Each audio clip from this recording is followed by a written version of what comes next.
Testing 1, 2, 3. Let me try the other one. Mic test 1, 2, 3. Mic test 1, 2.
So pleasant good morning to one and all. Welcome to the Central Broward Regional Park for the T20 match between the U.S. Under 19 Women's National Team, and the toss would have won by the West.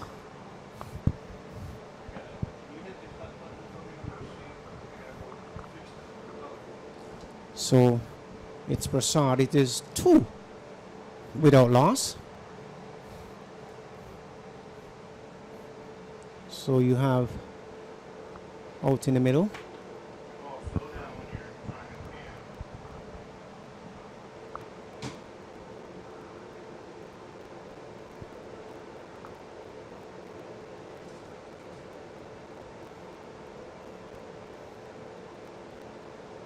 So the board is Gonzalez.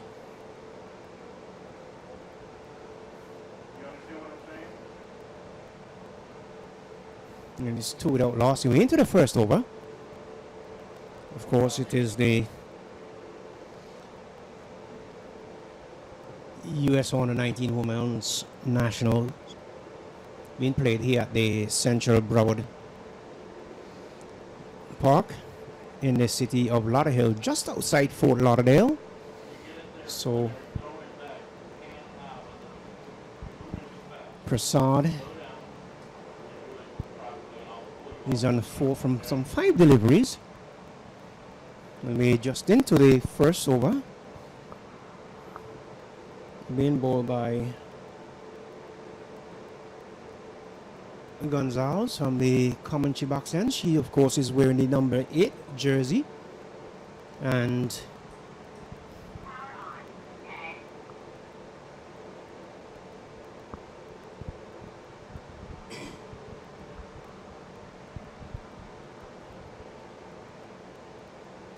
one is played out into the covers. Runs here. They're gone for 1. They're going to come back for run number 2. So it is 6 without loss, and we're into the, of course, that was the first over. Of course, this is the U.S. Cricket 2021 Under 19 Women's Nationals being played here at the Central Broward Park. So Prasad is on 6. Mulap is yet to score. You're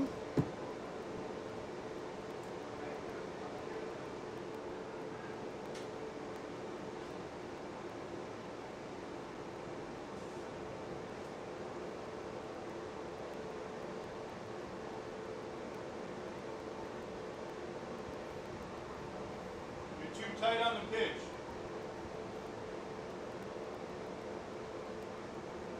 So it's Lesser Party, the left-hander, is about to take strike, takes a guard from umpire Delroy Lynn. Keep going. So Prasad is at the non-strikers Right end. there, perfect.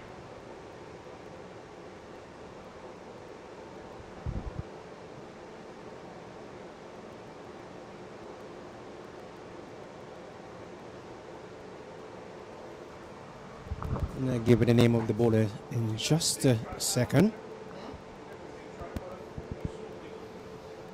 So there's a short third man, cover extra cover. It's a short long off and a long on. The backward of square keeps going left and right now. Finally settles.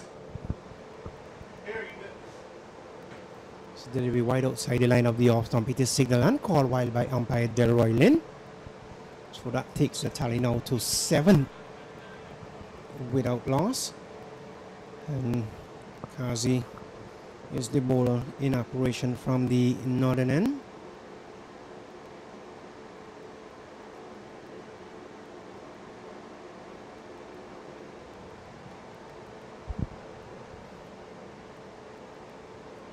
Outside the line of the off stump, the lady wearing the number 12 jersey just comes across and tidying up. So that as the wicketkeeper Ball kept a bit low on its way through to the wicketkeeper.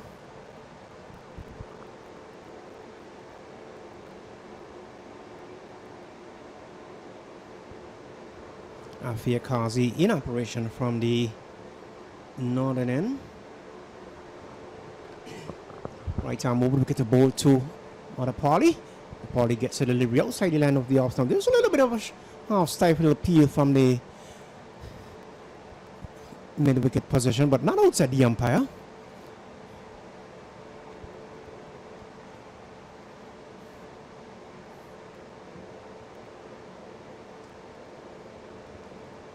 And Z from the northern end. Right arm over to bowl to Monopoli. Left-hander gets a delivery. Again, just leaving it alone outside the line of the off stump. So good bit of bowling from Hazi thus far. In bright sunshine at the Central Broward Park. Off a short run. Wide outside the line of the off stump. It wasn't wide enough for the umpire to call wide.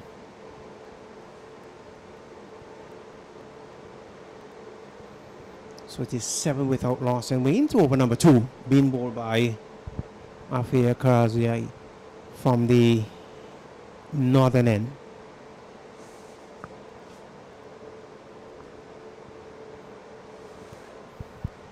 This one will win away to the boundary. Wide third man boundary that is. So 4 to Monopoli. She gets off the mark. The total is 11 without loss.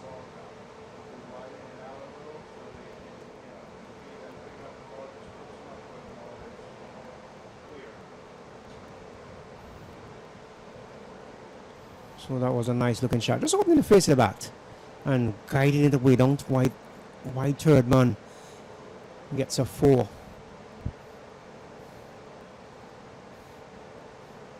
So it's 11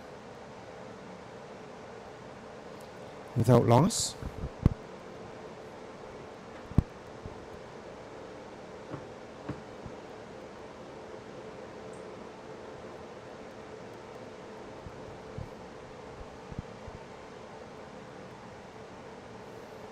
Get it into the offside, into the square cover region. The over comes to an end at the end of the over, at the end of it.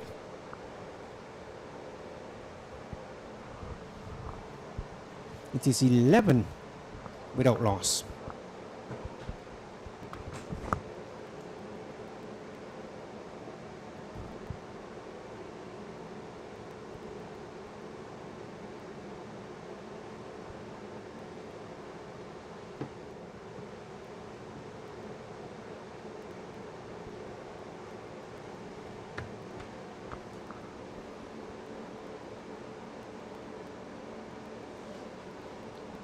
So this competition, of course, is sponsored by Sistar Mortgage.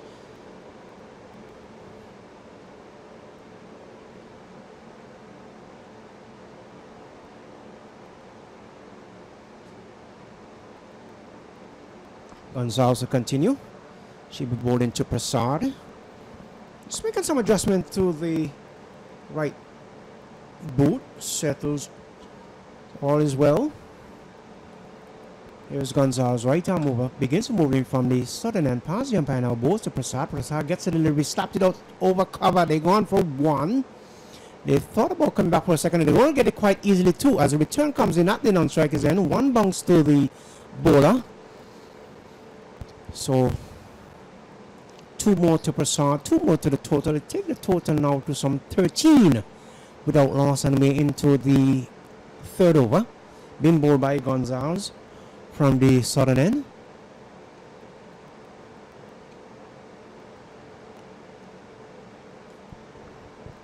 Right arm over, passes the umpire just about now. So low full toss, the ball dipping on its way to Prasad, pushed out into the cover region, gets a single. So the batters turning the strike over quite frequently. And this is, of course, the best way to do it. Takes the total now to some 14 without loss. And we're into over number 2. And ball by Gonzalez on the southern end. So this is, of course, the USA Cricket 2021 Women's Nationals.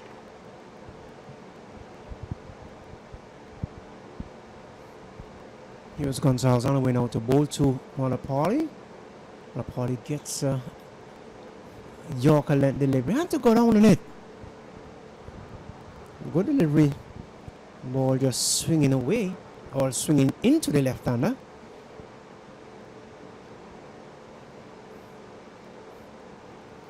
Perhaps just trying to figure out what she should have done with that, if anything differently. Right outside the line of the off stump, coming back into the left-hander again. So good stuff. Good bit of bowling from Gonzalez.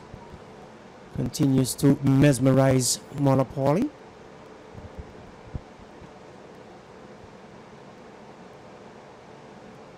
So Malapalli looks around the field, settles into her stance just about now, waiting the arrival of Gonzalez on the northern end. On driving out towards short mid wicket. Had a throw at the non-strikers end, but Prasad was back in her crease. The total remains on 14 without loss, and we're into the third over.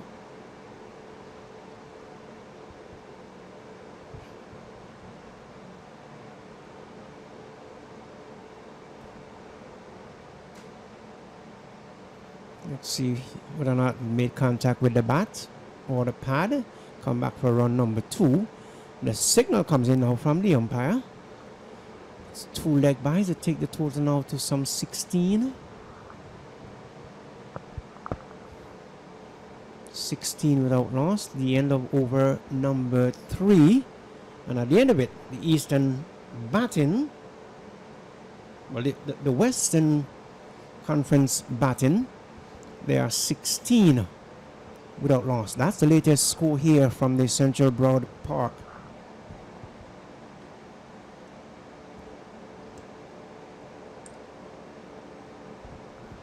Of course, it is the inaugural Sister Mortgage on the 19 Women's National Championship. It's being played here in South Florida. Started on the 11th of August 2021. For the first time ever, a Women's Youth National Championship was being held in the United States, involving the 28 under 19 players in the country. And of course, all matches being featured live coverage on www.usacricket.org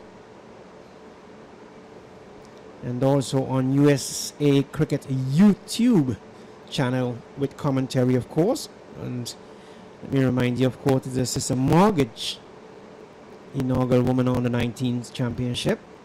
We'll also be having the Sister Mortgage Player of the Match to be awarded in all games, alongside awards for leading run scorer, leading wicket taker, and player of the series.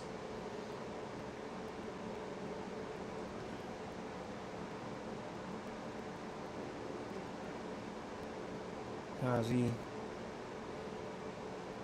push back along the track, bowler field to her own bowling. There's no run. The total is on 16. So they'll be looking to get somewhere in the region of 120, 130. As we watch Karzai now far and passes the umpire. Goes to Prasad, plays out into the cover region.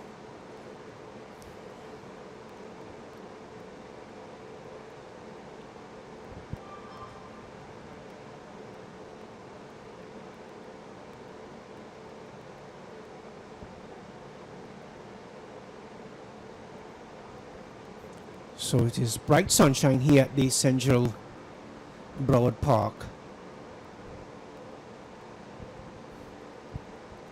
Side the line of the off stump. Looking to chop it down towards the point region. So for Prasad, there's a short third man. There's a cover, extra cover. Mid wicket a back with a square. Mid off, mid on, deep cover. Laid out into the cover region, gets a single. Return comes in at the striker's end, but Malapalli is home quite easily. Had to scamper there for the last second.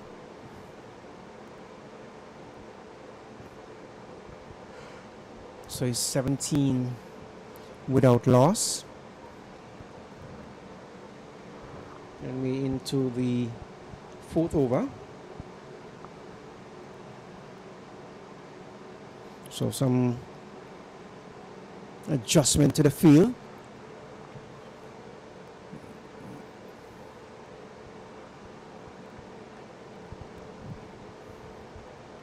Because I left arm, right arm over, ball to the left-handed Malapalli, and for this delivery, played it into the offside. The over comes to an end, and at the end of the third over,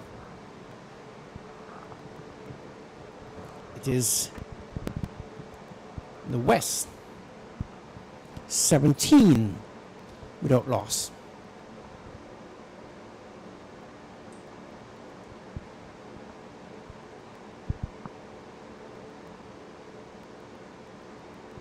Fresh from a successful and highly competitive Sistar Mortgage Women's National Championship that was played here last week.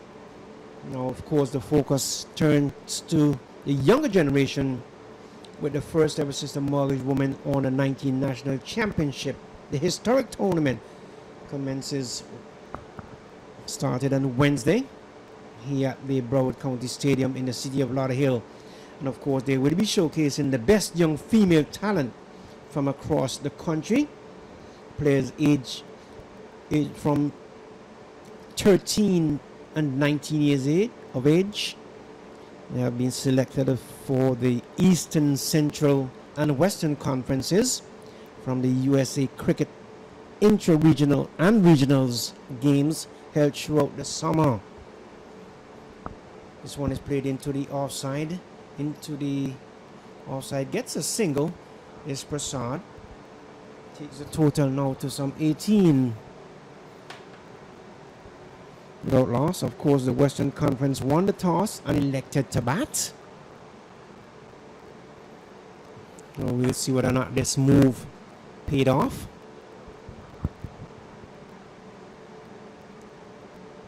So we have a change of bowling from the Southern end is Chopra. We bowl into Malapalli.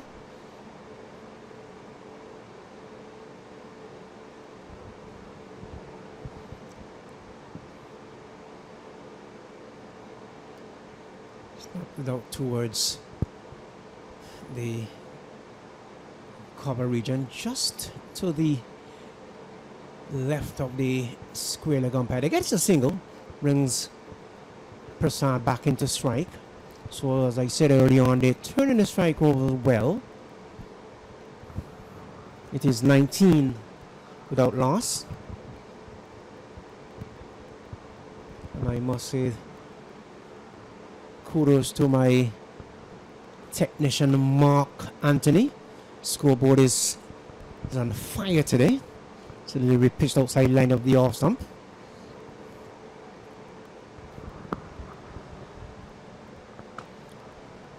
So Prasad is on 11 from some 15 delivery. As we watch Sharper from the southern end. 6 in the air. Split between the long off and long on.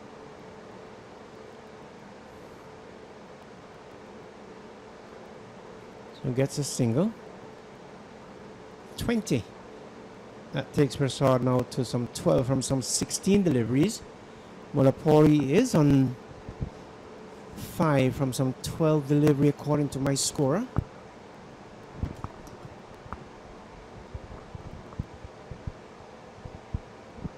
Taps it out towards cover. can't beat the fielder in the cover region. 4.5 overs gone.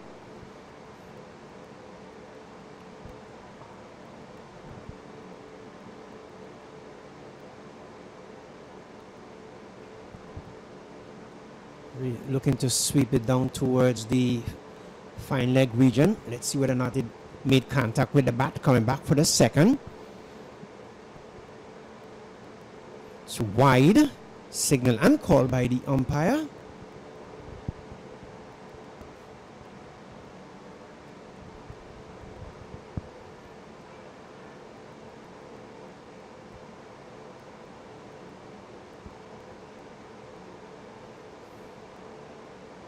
Swinging it away down towards mid wicket. This will run away into the boundary for 4. Just made it there. So good shot from Molopodi.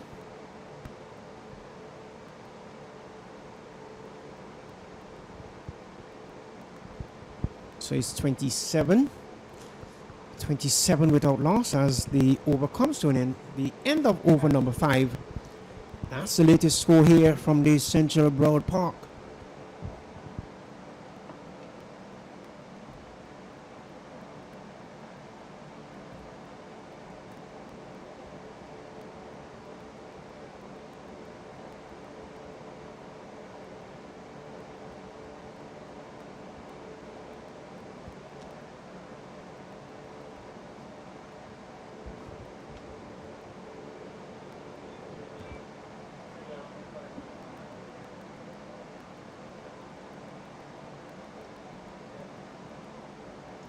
Is going to continue.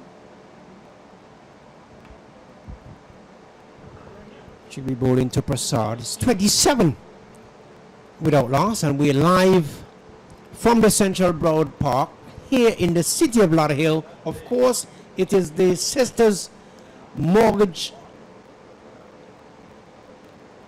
USA Cricket Women's Under 19 tournament.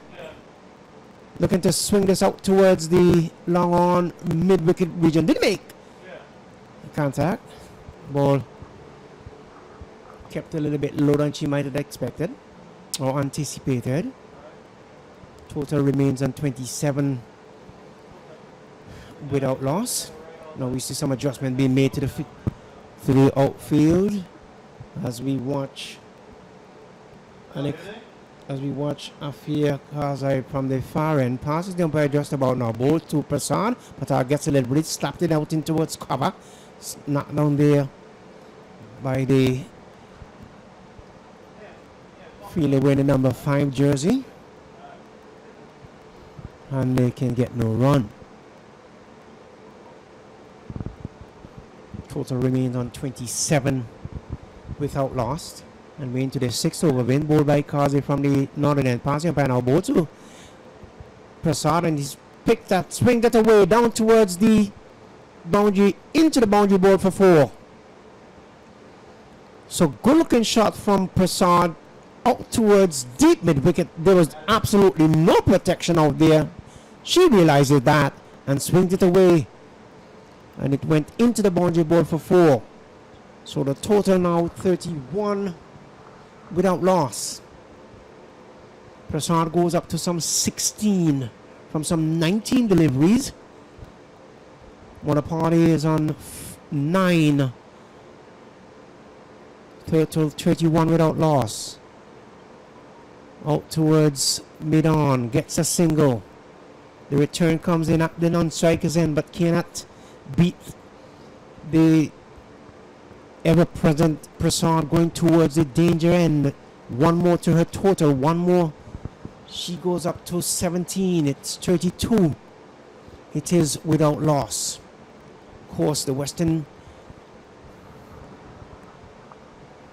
Conference won the toss and decided to bat first. 32 it is without loss.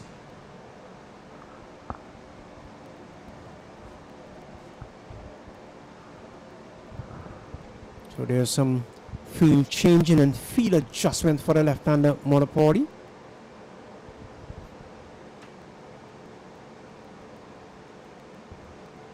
Monopoli settles into her stance now. Await the arrival of Kazi.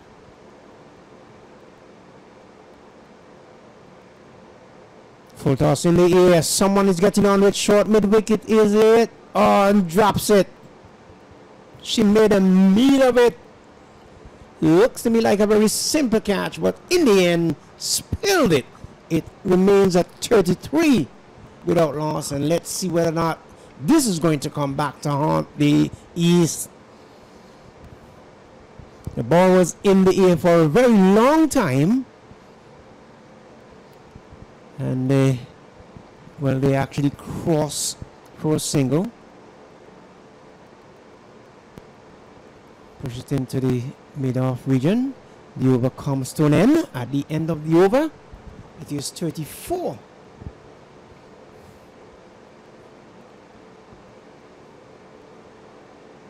I think my score says 33. Prasad is on 17. Modapori is on some 10 from some 15 delivery. It's 33.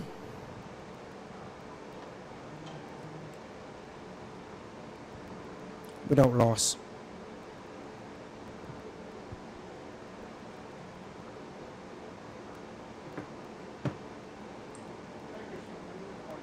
And of course, it's the inaugural Sister Mortgage Under 19 Women's National Championship.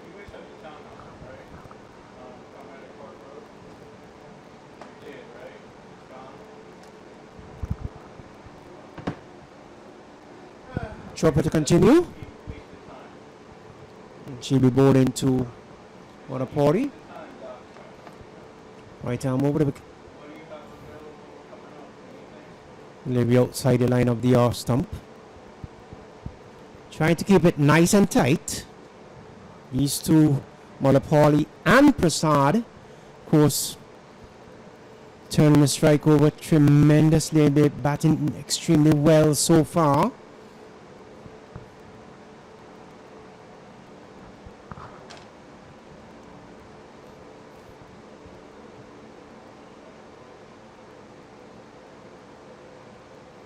Guided away on towards short third man.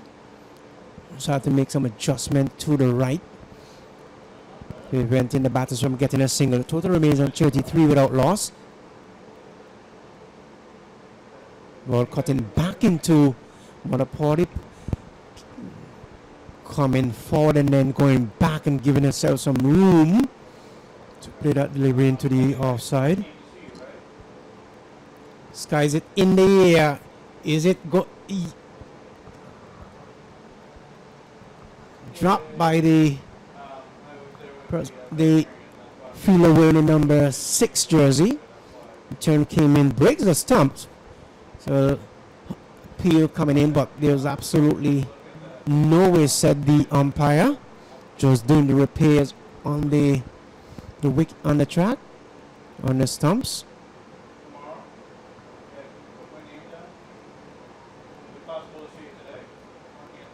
Down towards the offside. Can't get no run.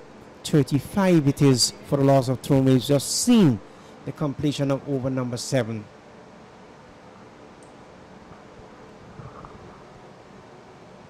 So the Western Conference, they would have won the toss and decided to bat. And they decided to open their inning with Modapori and Prasad. Prasad is on 17 from some 21 delivery. Modapori is on 12 from some 21 delivery.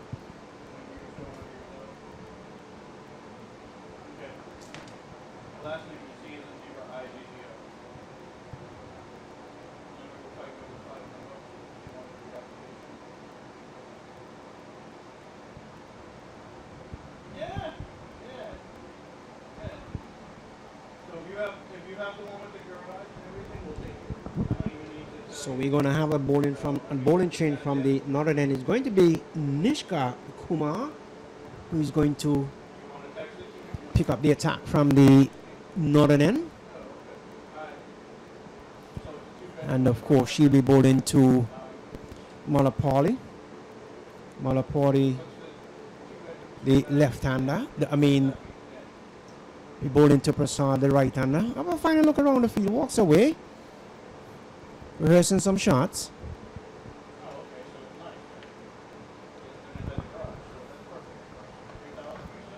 Let's see how this will turn out to be. On the way, left arm. This one is swung the way out towards deep mid wicket. There's protection out there. Only one for Prasad this time. Takes the total now to some 36 without loss. Of course, the Western Conference would have won the toss and decided to take first strike. Brings Madapuri into strike, so it's going to be left-hander to left-hander. Prasad is on 18, Madapuri is on 12. As we watch Kumar from the northern end pass, by just one ball to Madapuri, gets it in the outside the line of the off stump, collected by the keeper, and they can get no run.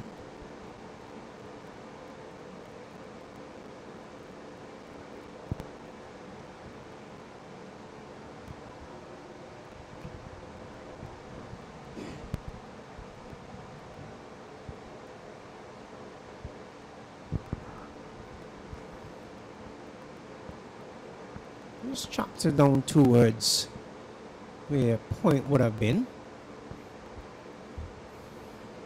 And across a square cover.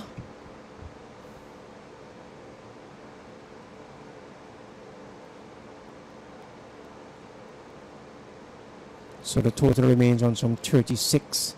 Again, some adjustment, slight adjustment being made into the field. So now the point is being posted. Kumar on away now to bowl to Madapuri. Gets a wide delivery outside the line of the off stump. Is a signal uncalled wide by the umpire. 37 it is without loss. Western Conference won the toss and decided to bat first, and so far so good. Good coordination between these two. Here is Kumar on her way now to bowl to Madapuri. Madapuri with his lead. Beat outside line of the off stump. A delivery that kept a bit low. She was going for the shot and was beaten comprehensively outside the line of the off stump. So good bit of bowling from Kumar. In operation from the northern end. 37 it is without loss, and way into over number 8. Here is Kumar, left arm on her way now to bowl to Madapuri. Madapuri gets a little bit swapped at it outside the line of the off stump. Misses. Signal wide by umpire Delroy Lynn. Take the total now to some 38 without loss. So Kumar strained just a bit too wide outside the line of the off stump. Umpire Delroy Lynn picked it up early. Out called. So wide delivery, should have to bowl it all over. 38 without loss.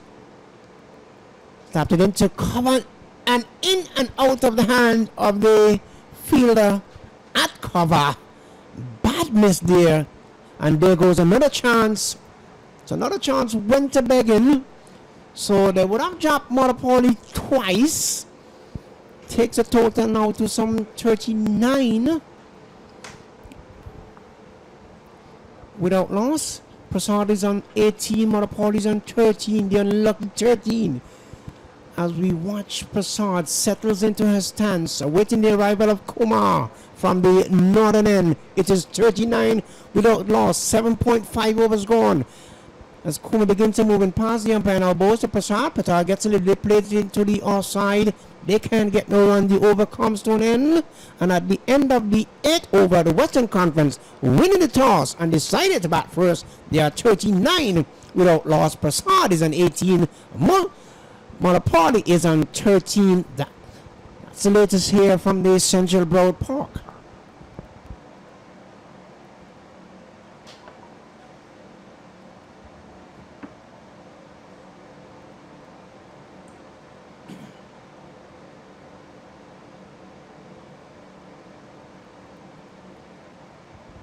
And of course, it is the inaugural Sistar Mortgage Owner 19 Women's National Championship. It's been played here in Florida, in the city of Lauderhill, just outside Fort Lauderdale, at the Central Broward Park.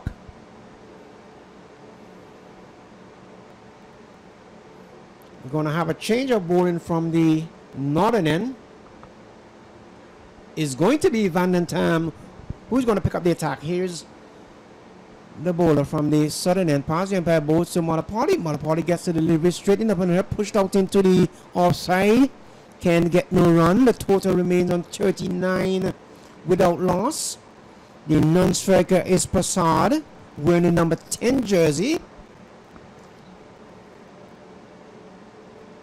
Vandentam turns just about now. Begins to move in from the southern end. Passes the umpire just about now. Both to Manapali. Manapali is driving out towards cover, but can't beat the field in that position. The return comes in at the non-striker's end. But Prasad didn't venture out far enough to cause any problems in getting back home. So Vandentam begins to move in. Right arm over. Passes the umpire now. Both to Prasad. To Manapali. Gets a little bit pushed out into the short mid-wicket region. Gets a single. Return comes in at the non-striker's end, but not before the batter's completed a single. So one more to Manapali. One more to the total. Take the total now to some 40 without loss. The East, of course, feeling the West would have won the toss and decided to bat. Vandentam begins to move in the right arm over, passes the umpire, ball to Prasad. Prasad gets the delivery, slapped it out towards the square cover region, giving chase. Pulls it just about maybe a foot away from the boundary. The batters come back for run number 2. Takes the total now to some 42 without loss.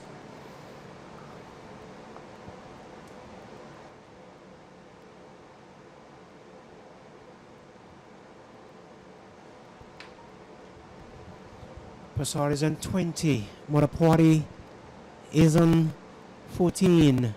This one is slapped in towards Shakova. No run. The total remains on 42. 42 without loss.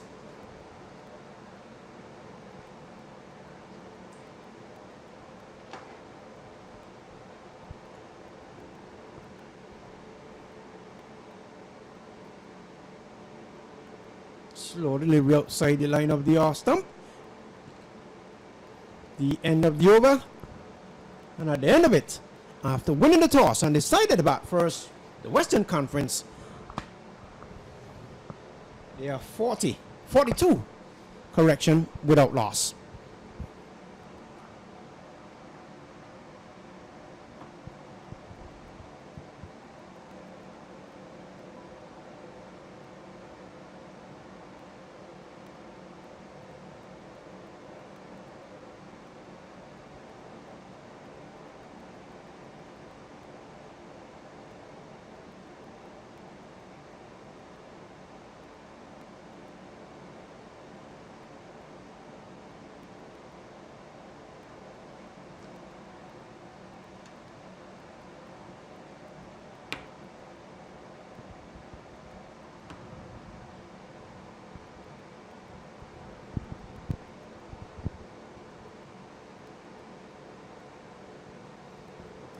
Kuma to continue.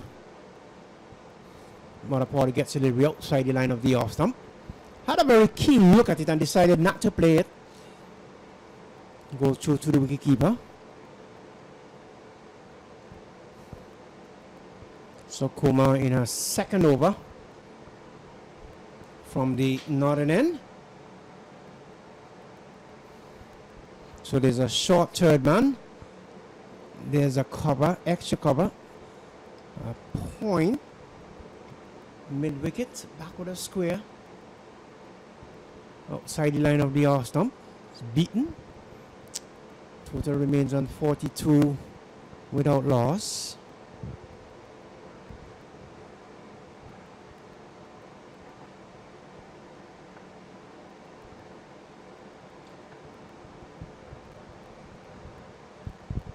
The sun has left us momentarily. And the Western Conference would have won the toss and decided to bat. And we're live here at the Central Bird Park. As you watch, Kuma comes in, bows to on a party, slaps it out towards cover. The ground for a single. Return comes in at the striker's end. Bowls are off. And let's see. Not out, said the umpire. So Maripali, just cheeky single there. Good one in between the wicket between these two, Prasad and Maripali. Takes the total now to some 43 without loss, and we're into over number 10. So they would want to score as much runs as they possibly can to give the East something to really go at, give them some sort of a scoreboard pressure, so to speak. Kuma, left arm on a win out to bowl to Prasad. Prasad gets a little bit down the leg side. It is immediately called and signaled wide by the umpire. Takes the total now to some 43 without loss.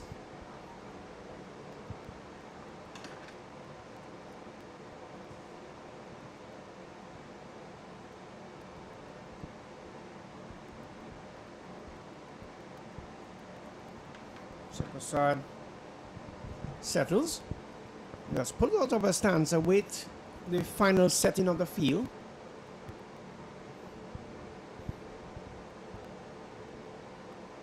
The way outside the line of the off stump. So Kumar working up some pace here for Prasad.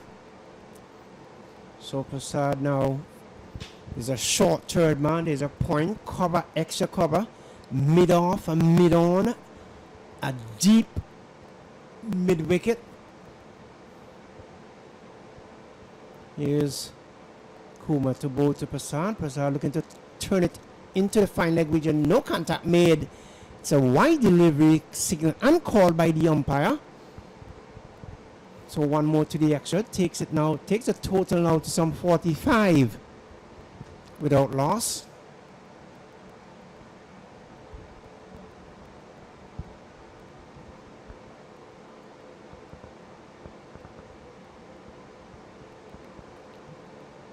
So the fine leg has gone.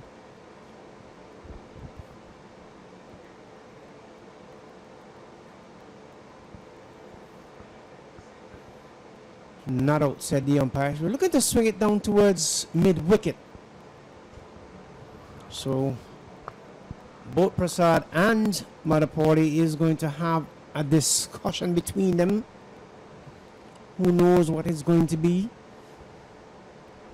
all about. Prasad is on 20, Maripali is on 15. Kuma.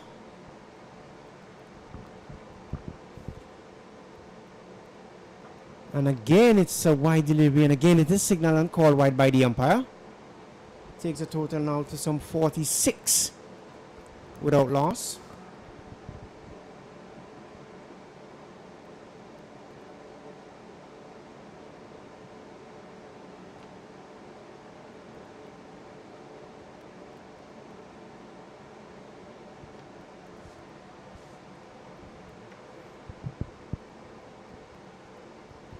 This guy in the way.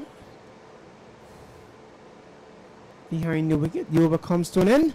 And at the end of the over, after winning the toss, decided to bat first at the end of over number 10, the Western Conference. They are 46 without loss. That's the latest score here from the Central Broward Park. And of course, it is the Sistar Mortgage, the inaugural Sistar Mortgage on the 19 Women's National Championship. And the Western Conference would have won the toss earlier this morning and decided to take first strike. So while the players refresh themselves, it's a good time to tell that the latest score here from the Central Broward Park, the Western Conference, they are 46 without loss. Prasad is on 20. Maripali is on 15. That's the latest from the Central Broward Park.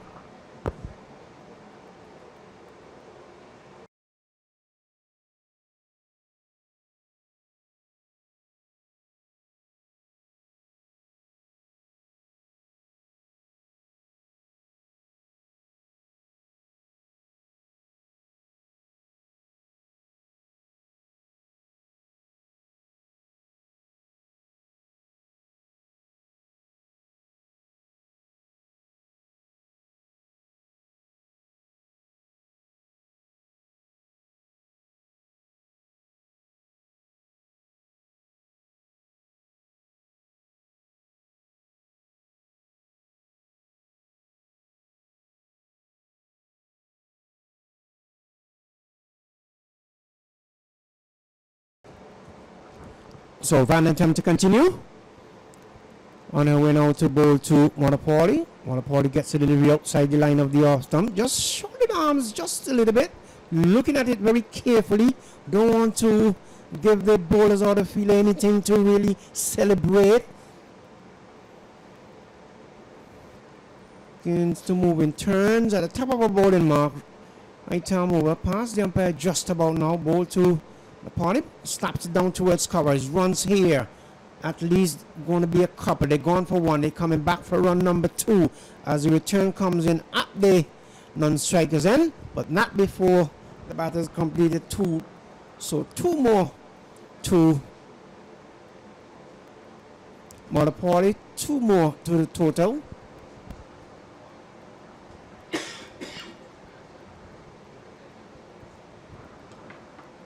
Prasad is on 20. Takes the total to 48 without loss. Slapped it again into the same position. They're going for 1. They're coming back for run number 2. The ball is going towards the boundary. They're going to come back for run number 3. No, they decided against it. So that brings up the 50. 50 it is. Without loss, the West winning the toss and decided to take first strike. Monopoli is on 19. She awaits Vandenham, right arm on the way past the umpire just about now. So a little bit down the leg side, swing this away, down to it, backward square, goes into the boundary board just about now. Good looking shot. The signal comes in from the umpire. So 4 more to Monopoli, 4 more to the total. Takes the total now to some 54 without loss, and we're into over number 11. So Monopoli's on 23 from some 35 delivery. Prasad at the non-strikers end, playing the supporting role, looking at all the excitement coming in from Monopoly at the strikers end. We're into the 11th over. Here's Vandenham. Right arm over. On a win out to bowl to Monopoli. Monopoli gets a delivery wide down the leg side. It is signal and called wide by the umpire. So 55 it is without loss. And it is all happening here. Excitement at the stadium. 55 without loss. Vandenham moves in, right arm over the wicket on a win out to bowl to Monopoli. Monopoli gets another delivery, and again it's wide down the leg side, and it's again signal wide by the umpire.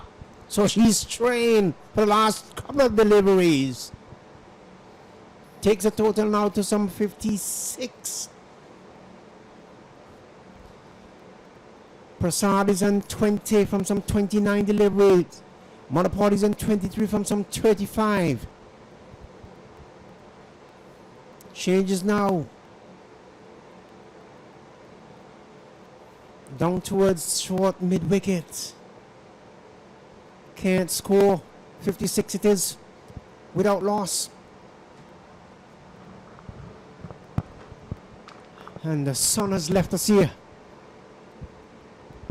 And just about the entire cricketed world is in tuned. And we're watching live as Vandenham right arm wide outside the line of the off stump. Signal and call wide by the umpire. So it is 57 now without loss. The East, of course, they're not looking very happy. The West is piling on the pressure.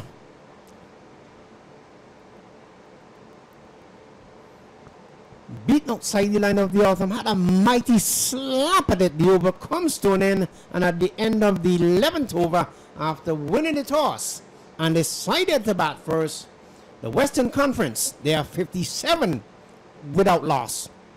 That's the latest score from the Central Broward Park.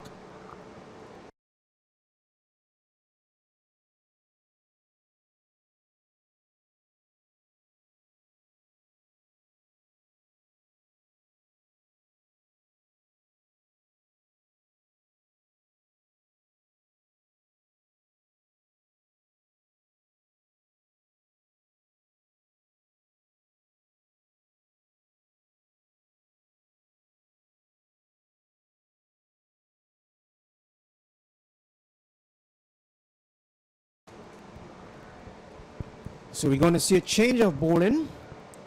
It's going to be Lisa Ramjet who's going to pick up the attack from the northern end. Last time I saw her here over the weekend, she had a tremendous performance, and she'll be bowling to Prasad. So for Prasad, there's a short third man, cover, extra cover, there's a point. Put it into the, we are forward, into the onside. Perhaps where forward short leg would have been. And the batters can't get no run. So there's a cover, extra cover. There's a mid-off, a long on, a back of the square, and the mid-wicket. Played into the cover. Field there by Kuma. And they can get no run. Total remains on some 57 without loss. And we into the 12th over, being bowled by Ramjet from the northern end.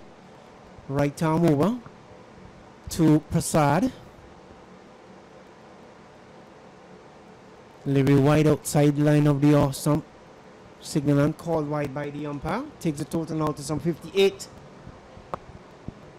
without loss.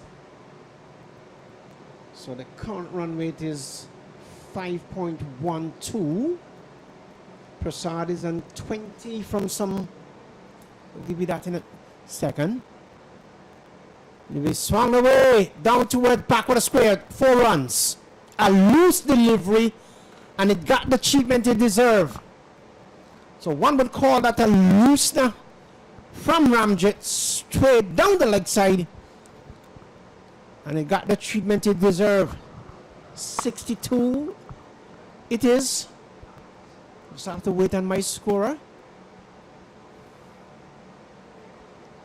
And she is dealing in 4 now. 62 it is without loss. And we're into the 12th over, being bowled by Ramjet from the northern end. So it is all happening here at the Central Broward Park. For the inaugural Sister Mortgage Under 19 Women's Championship here. Prasad is on 24 from some 32 deliveries. Malapur is on 23 from some 37 deliveries. It is 62 without loss as Prasad settles await the arrival of Ramjet from the far end.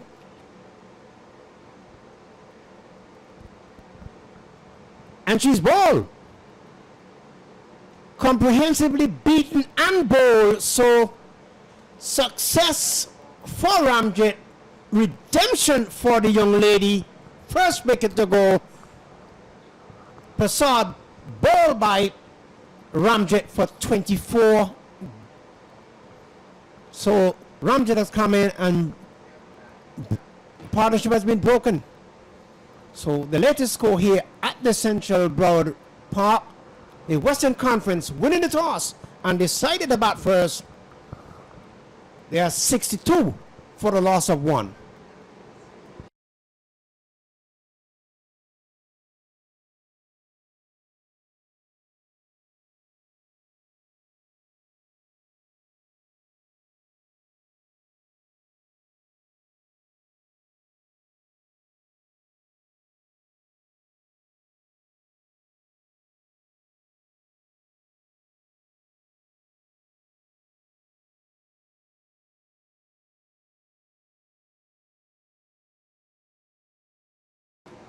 So we have a new batter out in the middle. It's Annika Kolan. Comes in to join Malapali. Comes in to repair the damage that's been done so far by Ramjet. Had a couple of deliveries that straight down the leg side, been called and signaled wide by the umpire, but she has redeemed herself just somewhat and had the prize wicket of Prasad thus far.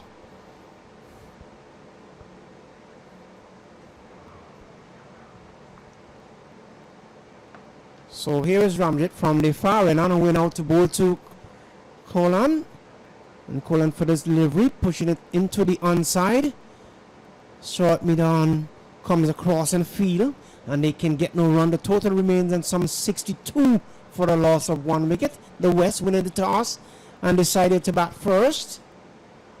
And we're into the 12th over, being bowled by Ramjet from the northern end.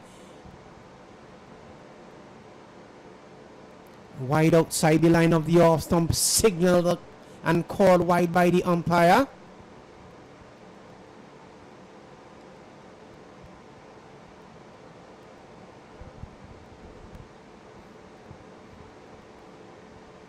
.63 it is for 1.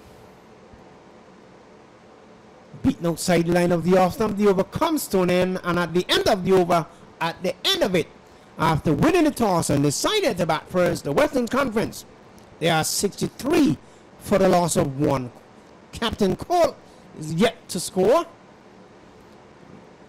But the party is on 23. That's the latest score here from the Central Broward Park.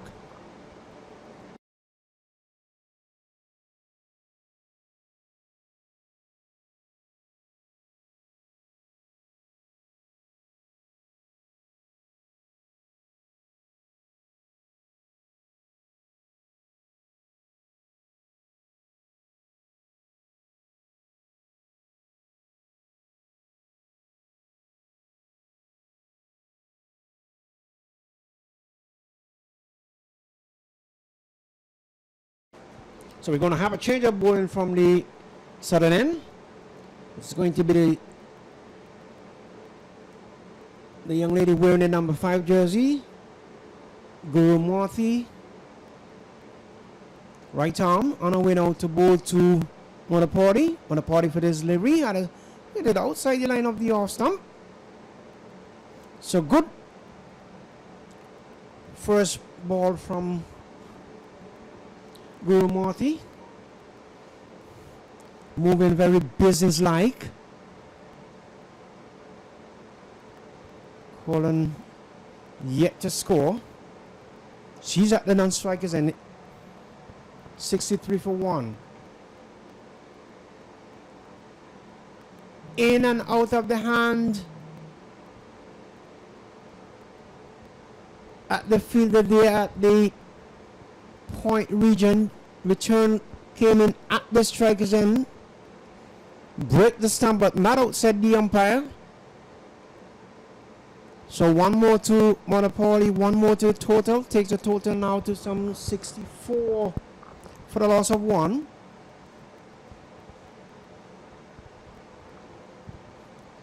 And we're into the 13th over.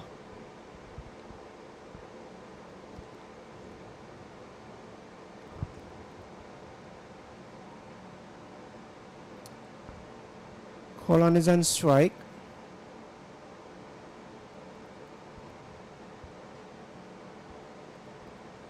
So Guru Morthy begins to move in past the umpire just about now. On the way now to bowl to Colon, looking to turn it down towards fine egg. The ball taking the leading edge into the onside,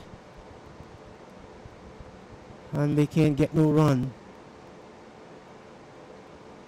So we're in bright sunshine at the Central Broward Park.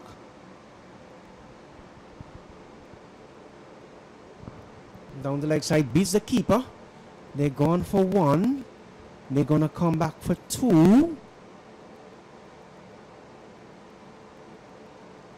It's a wide signal and call by the umpire.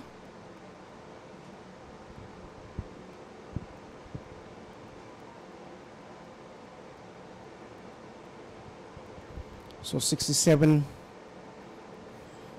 it is. According to my score, 67 for a loss of 1.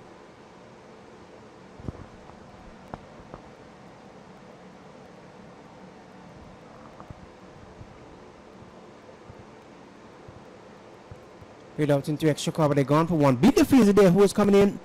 Just in and out of the hands. So the East are not doing too well in terms of feeling. So Colin Gets off the mark with 2. 69 it is for a loss of 1.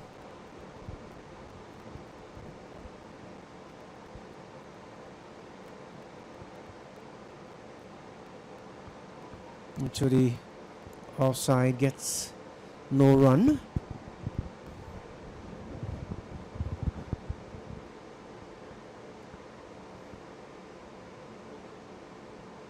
Some sort of signal coming in from the non-striker, but I have to wait and see what the outcome of that is going to be. On drive, on towards the wide mid-wicket region. Gets a single. So the over comes to an end. And at the end of the over, at the end of it, after winning the toss and decided to bat first, the Western Conference, they are 71 for the loss of 1 wicket. 13 overs gone. This is, of course, the inaugural Sistar Mortgage Owner 19 Women's National Championship being played here at the Central Broward Park.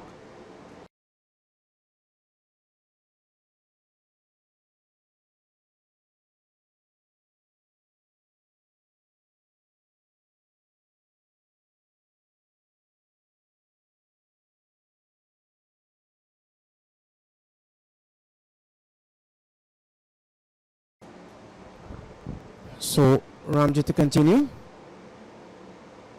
Delivery wide outside the line of the off stump. Starts off her second over with a wide, signaled by the umpire.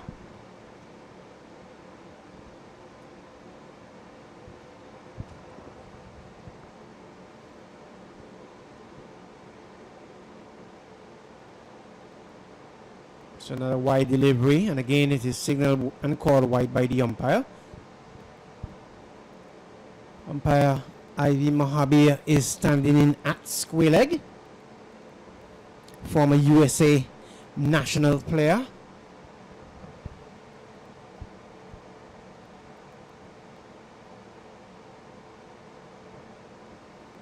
So towards wide mid wicket. They're gone for 1. They're going to come back for run number 2. They're going to get it quite easily too, as the return comes in at the non-striker's end. But not before the batter complete 2 runs. So 2 more to Colon. 2 more to the total. Takes the total now to some 74 for 1. And we're into the 15th over. 14th over rather. So wide delivery.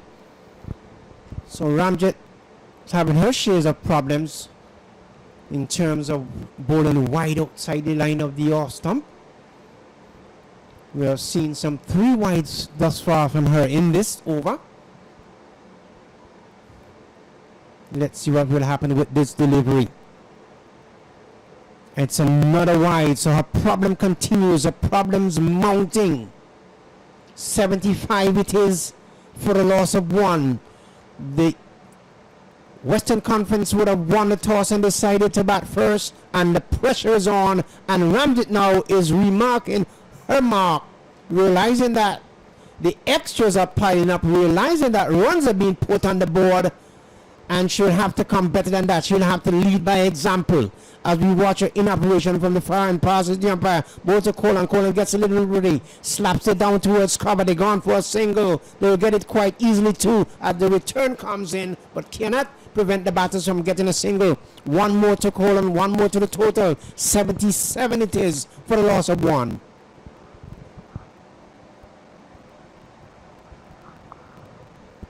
Brings the left-hander Monopoli into strike. So for her, there's a short third man. There's a cover. There's a deep cover. Mid-wicket. Deep mid-wicket. A backward of square. Long off and a long on.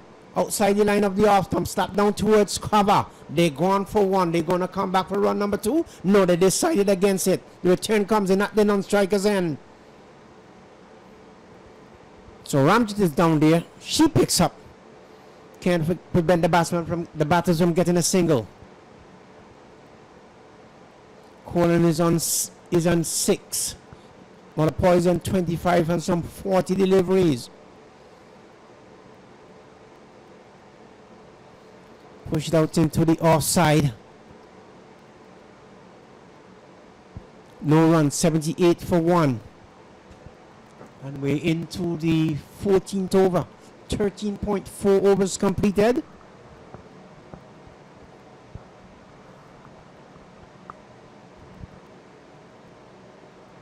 Colon is on 6 some 9 deliveries that we watch. Ramjet starts and stop. Misses her run. Perhaps forgets she has to bowl. She's going to do it all over again. 78 for 1. The total remains. Here is Ramjet as she begins to move in from the northern end. Pass umpire Del Roylin. Goes to Colon. Colon gets a little bit swung that away. Down towards mid-wicket. There's protection out in the deep. Just a single.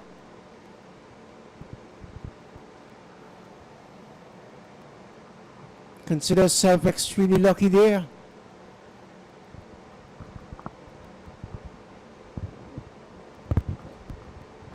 $79 for 1. 13.5. Overs completed. Mother Party coming down the track. Pulls Mother Party down the track. Outside the line of the off stump. The over comes to an end. And at the end of the over, after winning the toss and decided to bat first, the Western Conference,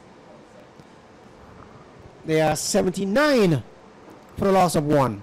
Mother Party is on 25. Colin is on 6. That's the latest score here from the Central Broward Park.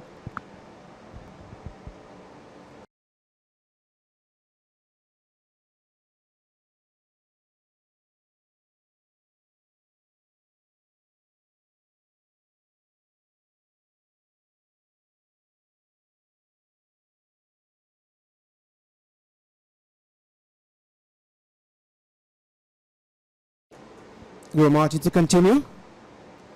She'll be bowling to Colin.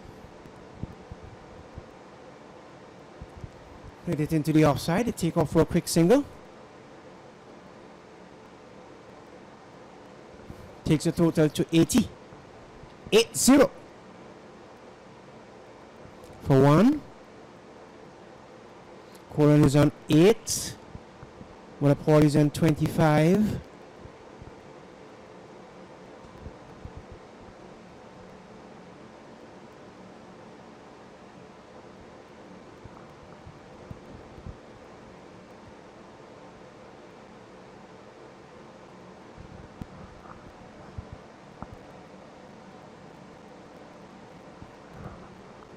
Down towards the square cover region.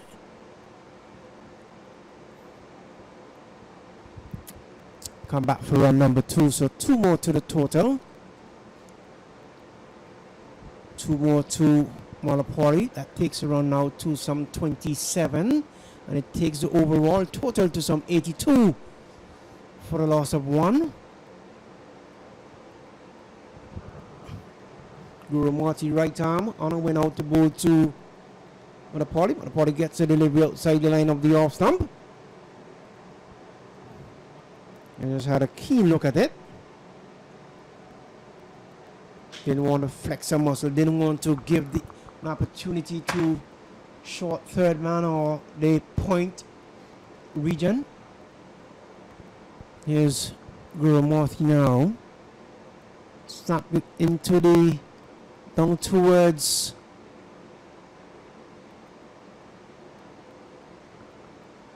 white third man. Comes back for run number 2. Well, run number 3. So good one between the wicket between these two.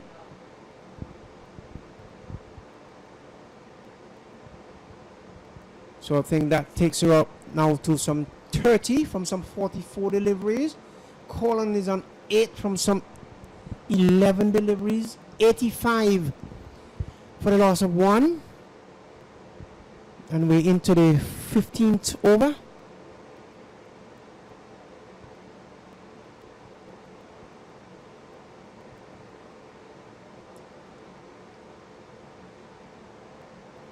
It's bright sunshine. Glorious shot. This will run away for 4. Has to abandon the chase. Signal comes in from umpire Mohabir. 4 more to Colon. 4 more to total. Take the total now to some 89 for a loss of 1. Western Conference doing a lot of damage after winning the toss and decided to bat first. Must be saying that they would have made the right decision up to this point. Colin is done 12, Monoport is done 30. We know that she can bat, and they're not only turning the strike over, but they're keeping the scores ticking away. Now, the return comes in at the strikers and hit the pads of the wicketkeeper, ricocheting off the pads of the wicketkeeper, and they finally gets a single. So the over comes to an end, and at the end of the over, at the end of over number 15, after winning the toss and decided to bat first, the East, there are lots of problems at this stage. The West, there are some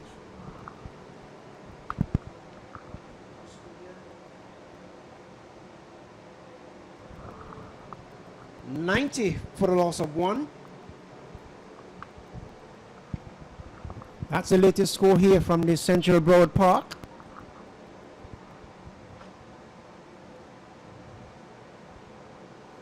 And of course, it's the inaugural Sistar Mortgage on the 19 Women's National Championship. It's been played here in Florida, in the city of Lauderhill, just outside Fort Lauderdale. We're going to have a change of bowling from the northern end.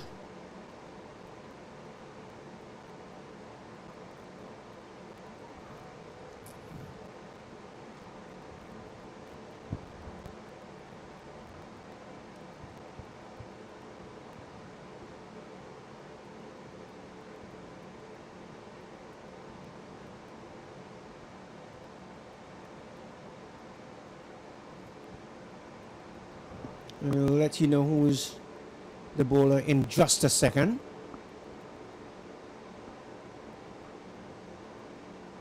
Looking to swing it down the mid-wicket region.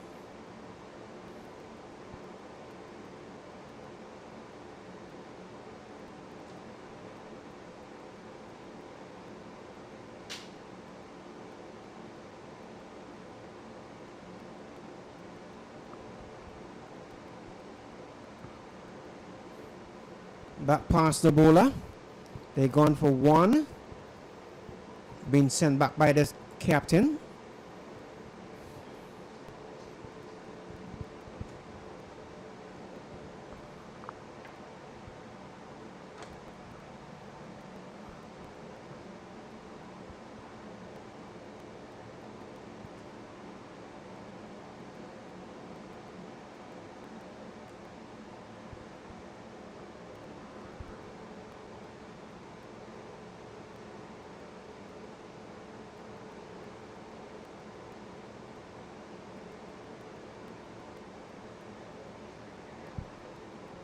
So, 4 signaled by the umpire. So it is Rishika Kumar from the northern end.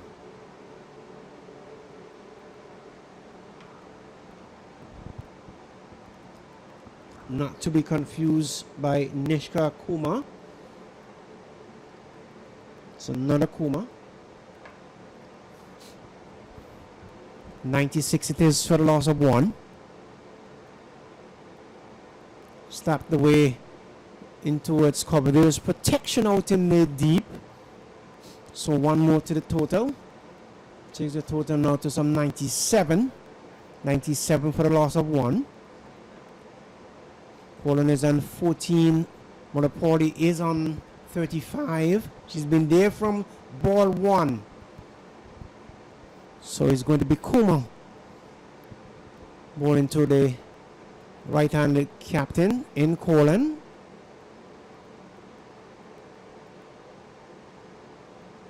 Ball just eluding the gloves of the wicketkeeper there, in and out. So that was a good delivery from Kumar.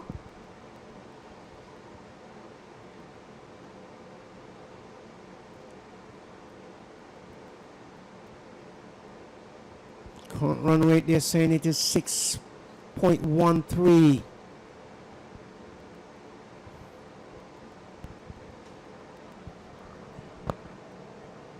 .97 for 1. We're into the 16th over. Back in the direction of the bowler, ricochets off her body. Batsman was able to scamper through for a quick single, so that takes the total now to some 98 for the loss of 1 as the over comes to an end. And at the end of the over, at the end of it, after winning the toss and decided to bat first, the Western Conference, there are some 98 for the loss of 1. But the Paulies on 35. You have some 16 overs completed. The Western Conference would have won the toss, decided to bat first. And we're live at the Central Broward Park.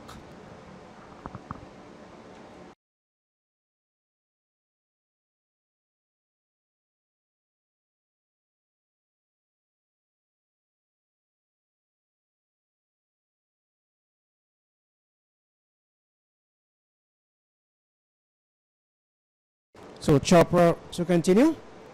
Coming down the track, played it into the offside. Out towards cover. Gets a single. Takes a total now to some 99.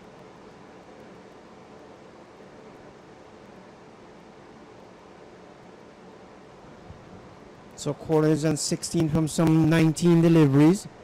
Monopole is on 35 from 46 deliveries. Chopra in operation from the southern end.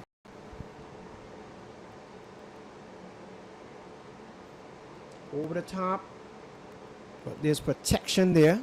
They get a single. That's all it will be, as that brings up the 100. I want to make sure that I'm in sync with my score.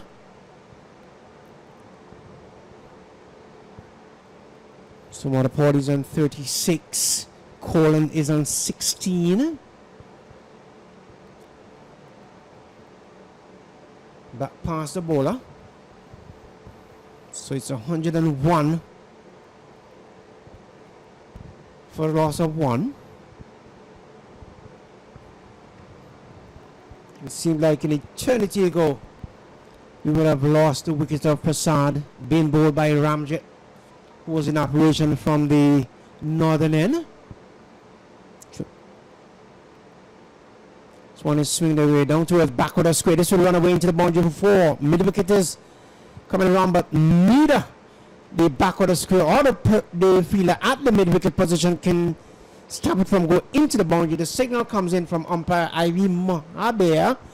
It's 105 for the loss of 1. We're into the 17th over. Being bowled by Chopra from the southern end.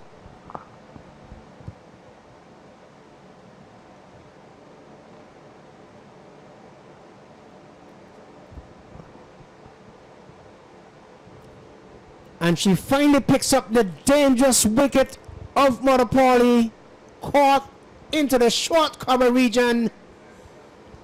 Good bit of bowling there from Oprah. It is 105 for 2. Monopole goes caught for 40 from some 48 deliveries. Good knock from her. She comes back to the pavilion, not only holding her head high, but with a little ginger smile on her face. It's 105 for 1. 16.4 overs gone. That's the latest score here from the Central Broward Park.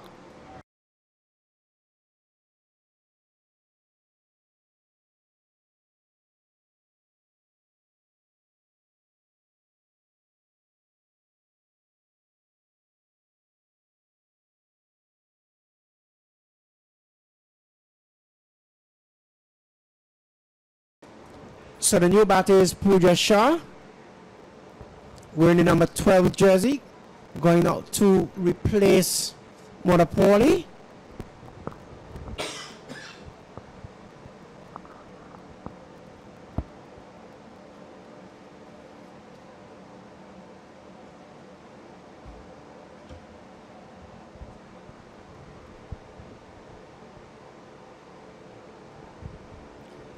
So all sorts of direction. First ball played into the deep cover, and immediately she's off the mark. So Shah is on one over, comes to an end, and at the end of the 17th over, the Western Conference, after winning the toss and decided to bat first, they're 106 for the loss of 2 wickets. That's the latest score here from the Central Broward Park.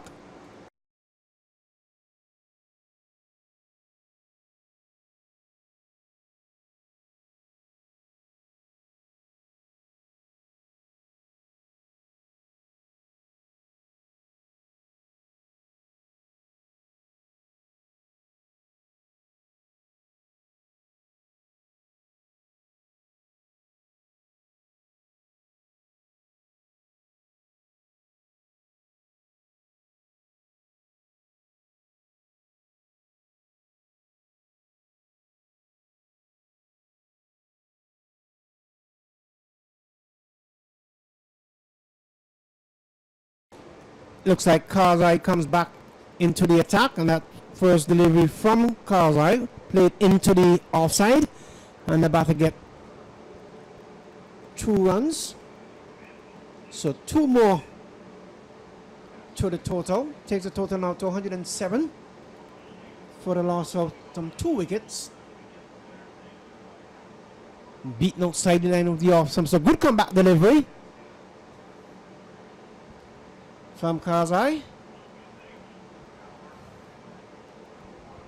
So Kolan is on 17. Shah is on 107 for 2, and we're into the 18th over. Swinged out towards mid-wicket, where we wait to the boundary for 4. Not even long on, and mid-wicket could have gotten there to prevent the boundary. The signal, of course, comes in from umpire Delroy Lynn, the man out of Jamaica, the land of wood and water. And that's 4 lovely runs for Colin. Colin goes up to 21 from some 22 deliveries. Shah is on 1. It's 111 for 2. The East under some pressure here now. Coming down to the final overs. Played out into the offside. Signal, the run being taken well. The return comes in, and Shah is run out. So they're giving high fives, they're congratulating one another. The bat might have gotten stuck somewhere on the turf, but she didn't make it home. So it's 111 for the loss of 3.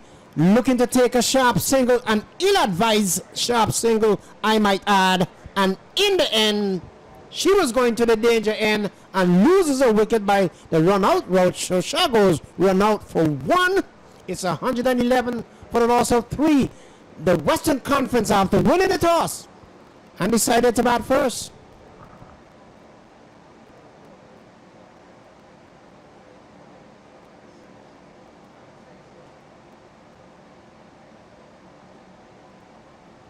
So I will let you know who the new batter is. We're into the 18th over. 17.4. Karzai past the umpire. Played into the offside. Gets a single. A cheapy single, looking for more runs. But they can only get a single. Takes the total now to 112 for the loss of 3 wickets. And we're into the 18th over. Being bowled by Karzai from the northern end.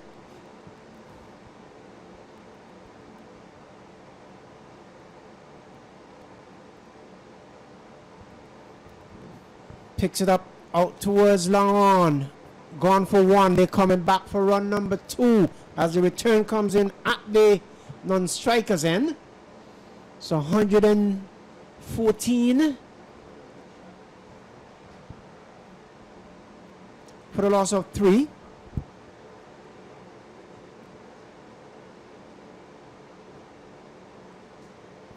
So the new batter is Sohani Tadani.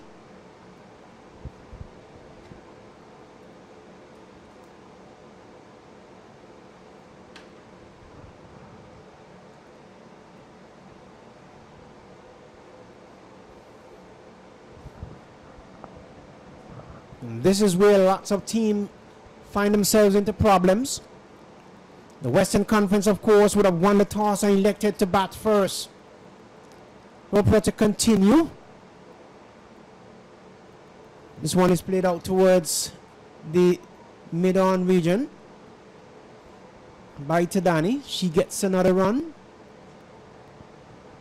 115. It is.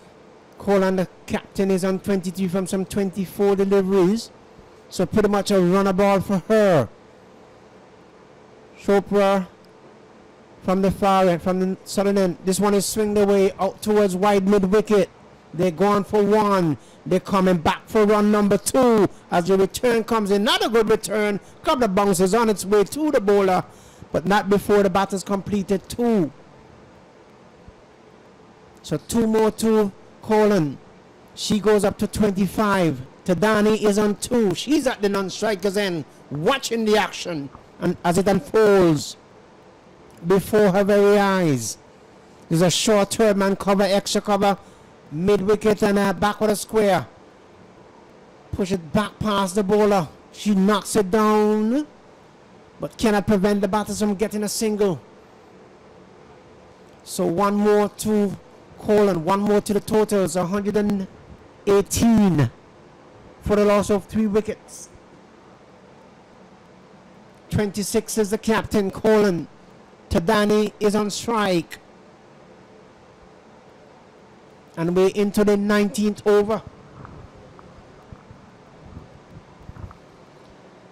As we watch Chopra now from the commentary box and passing umpire. So full toss, swing that away down towards back of the square. Will it go into the boundary? No, she just pulled it maybe some inches away from the boundary. Confusion here. Well, they sort it out well in the end. So 2 more to Tadani. She goes up to 4.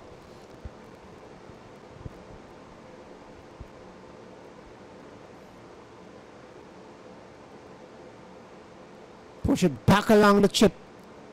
The track is 120 for the loss of 3 wickets. 18.5 overs gone. And as I said early on, they were looking to get somewhere in the region of 120, 130. They're 120 now for the loss of 3. It's a wide delivery. It's 121 for the loss of 3. Signal comes in from umpire Ivy Mohabir. So that's an extra. 121 for 3.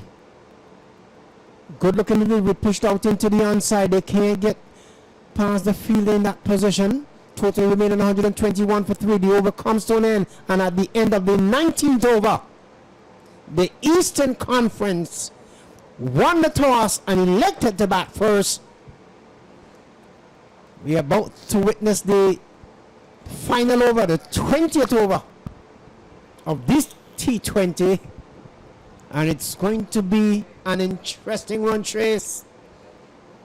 Tadani is on 4. Colin is on 26. The current is 121 for the loss of 3. 19 overs completed. So it's Kuma is going to continue from the northern end. This time she'll be boarding to Colin. Colin, the captain of the East. What sort of tricks will be pulling out of these bags?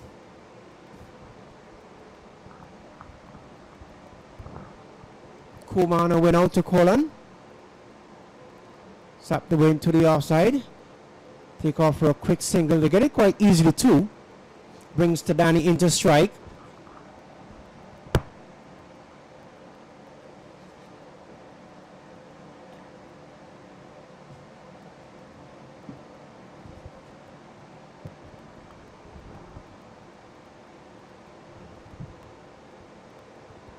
Outside the line of the off stump. Good delivery. Teaser there from Kumar.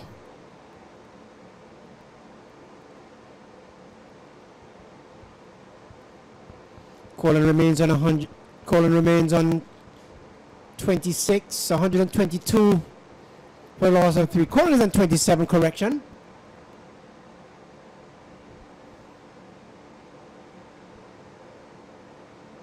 Swing away down towards the backward of square position. They're gone for one. Coming back for a second. They get it quite easily too as the return comes in.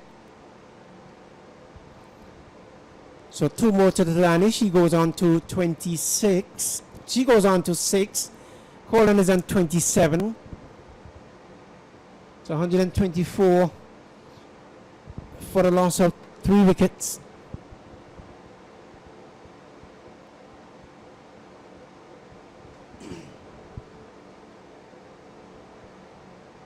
Wide signal by the umpire.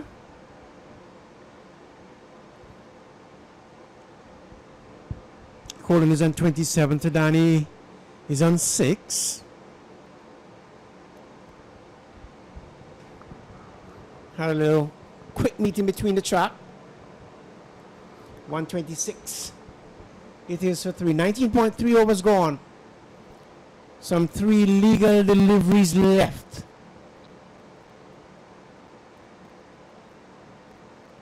It's wrapped on the pad, not outside the umpire. The non-strikers had to scamper back into her crease. She was down the track looking to get a single. The captain was ball watching. 19.4 overs gone.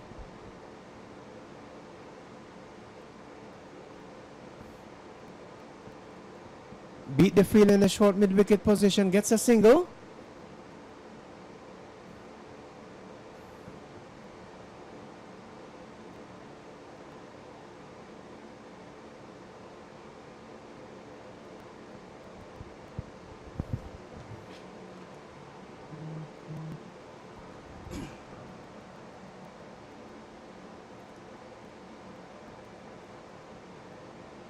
Strapped on the pad, she's begging, but not outside the umpire.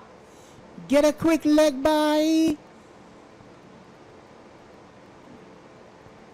So the over comes to an end, and at the end of the over, Tadani is on 6, Colin is on 28, not out, Tadani is on 8, not out.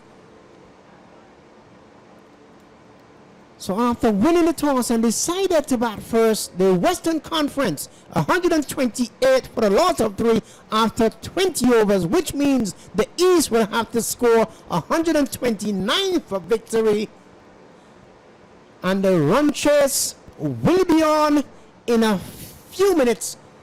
Going to take a 10-minute break, and we'll be bringing you the run chase live from the Central Broward Park.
Women's Championships and 3 for 128.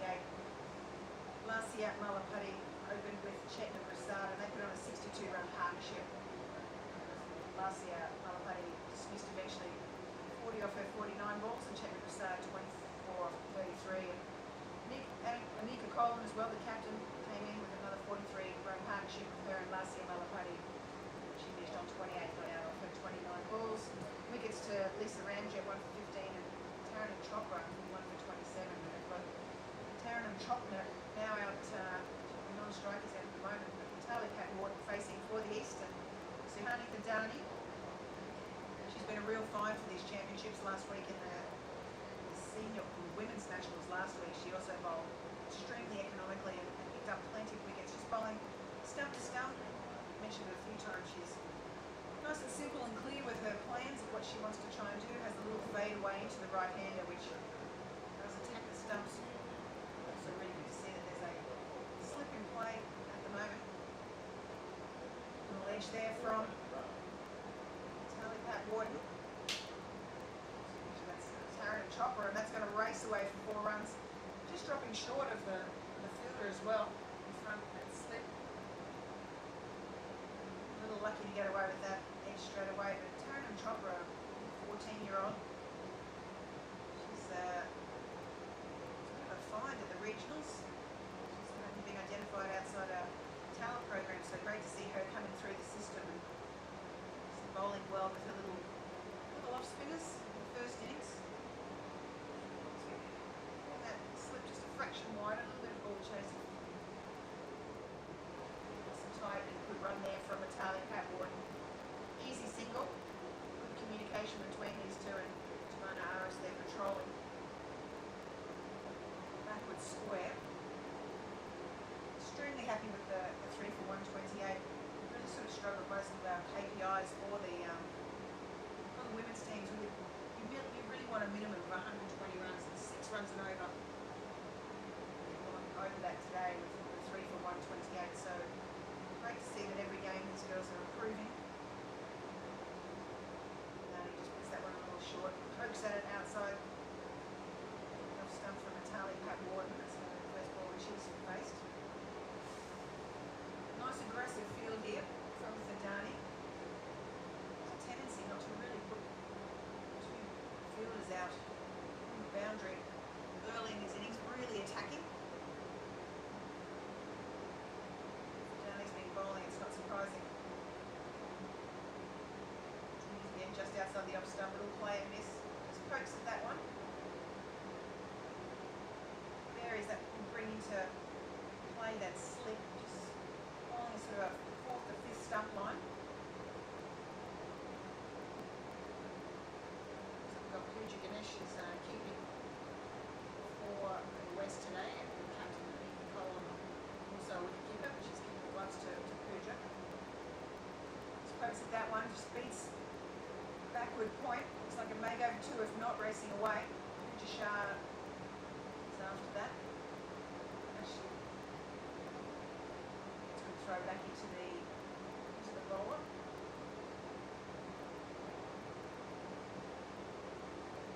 It's the end of the first over. 7 runs from that, so a very successful over for the East. They'll be happy to have got off to that start. A little bit of width on offer there from Sahani.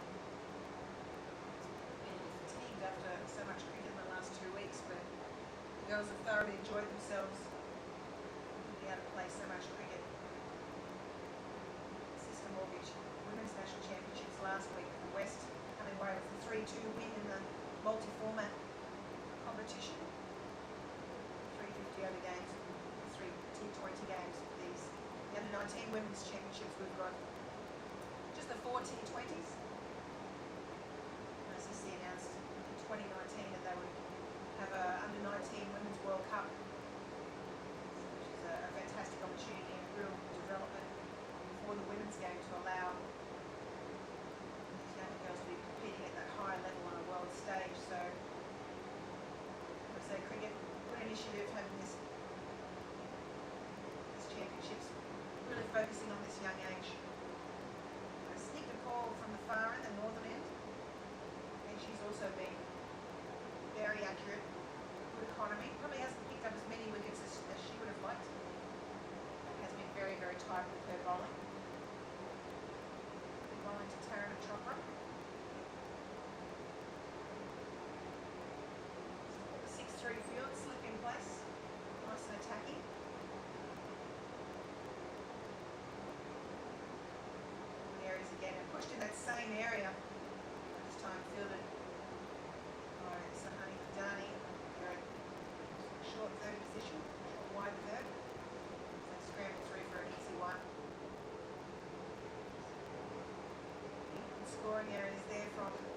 Taryn and Chopra. She's been a little unlucky in the last 2 games, been run out in both games. Won by quite a distance. Bit of confusion in the first game, and the second one a bit tighter. No doubt she'll be looking to really go on with her innings. Tali Catwall just opening the face there. Try and bite it to third. Slip in play and a widey short third and a point. It's a low percentage shot.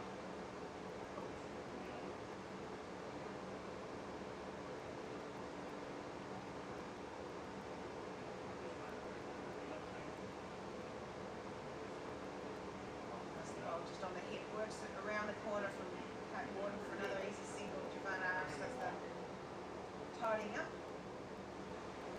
Just the one. Just got her lines a little bit wrong there. I like the fact that Taryn Chopra uses her feet very, very nicely, moves inside the line of that ball to access the leg side. That vacant space with only a 6-3 field, plenty of space on that onside.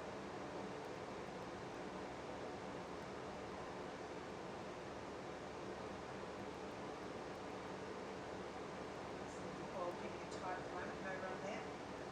Check from start cover point.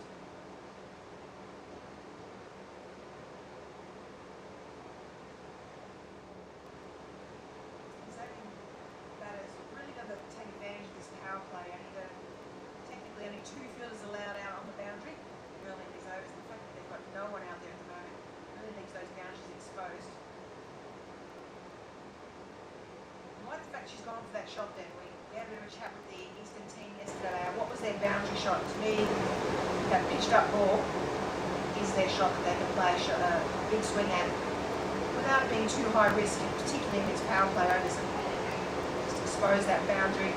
Try and tick it over a boundary every over, obviously, is what you're surveying for generally in a power play. Around that 36 run mark is ideally sort of a guide, depending on conditions. Bowlers. Pretty good over there from Sneaker Paul.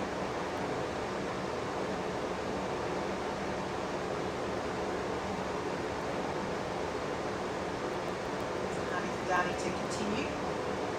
Nicely pushed into cover point there, just forward of that point fielder, and Nika Colin, the captain, who's placed herself at point today. Another good single. A lot better in their intent for their singles today. A lot more positive. I think a lot of the girls have settled down into this. There's their 3rd game of this championships now, and I think the nerves have settled a little bit. They're a little bit clearer in their head about what they want to do and how they want to go about it. Steps across the line of that one a little bit and works into the leg side, just the one again. Taryn Chopra.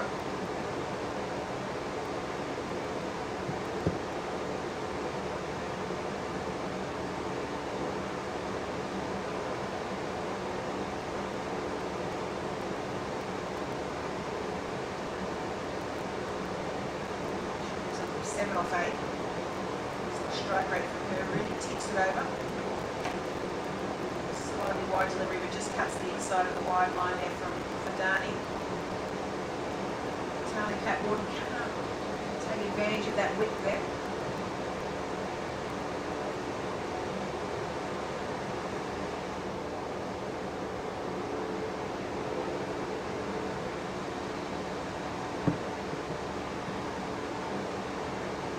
Short again, they push for that single. Good work to the left of Nika Colin there. Can't take it cleanly, but beautifully called off the bat there. These two seem to have a pretty good communication between the two of them. Both played for the same team in the regionals held at Morrisville over the 4th of July weekend.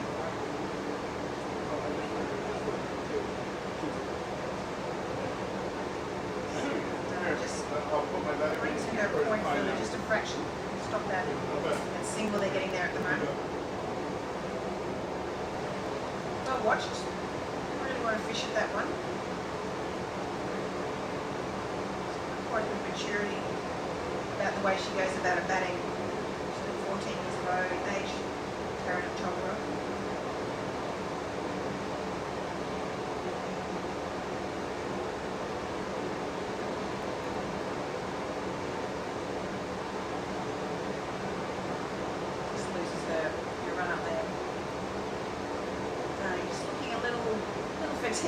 again, not surprising. The amount of cricket she's played over the last few weeks. Working pretty hard on their fitness, all of these girls though. The under 19 or the women's training groups. Another really good single there from Chopra. Just hits to the right, the short cover fielder.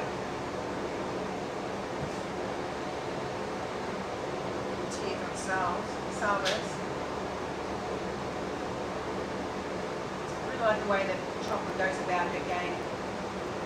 Keeps rotating the strike. The boundaries will come, but in between those boundaries, I really like the fact that she's rotating the strike constantly. Another good over for the East. And after 12, after 13, in fact, after their 3 overs. It's good to call to continue from the far end.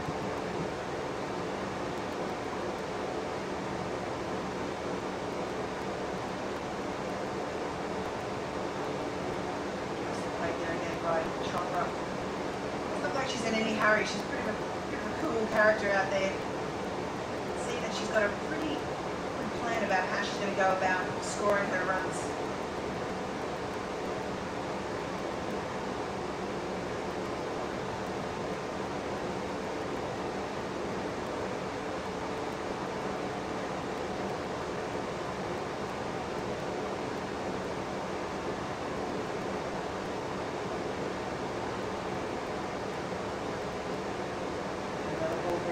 Stumps from Snicker Paul, really challenging the stumps. They ended up having a double header as originally scheduled. We were having a double header today, but due to the potential cyclone that was coming, we had the 2 games back to back yesterday, so girls will get a little bit of a reprieve this afternoon after this game, before their last game tomorrow morning at 10 a.m.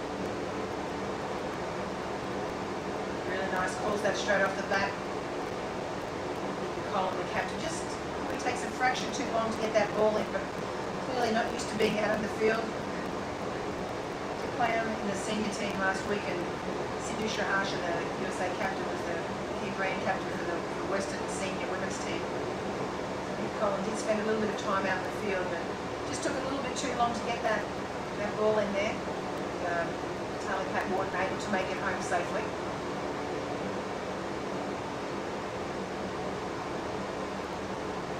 The guy to third, a little bit of a misfield, makes it an easy single. Taryn and Chopra, she's made that no problem. Big throw over the top, but good backing up there by Pooja Shah, the mid wicket. You can see the teams just starting to click a little bit better now than that first day. They're obviously from all over the country, particularly the Eastern and Western conferences, everywhere from Boston all the way down to Florida and the Eastern team, and all the way from Seattle down to LA in the Western team. It's the bowl nice and full. Right on the stumps there.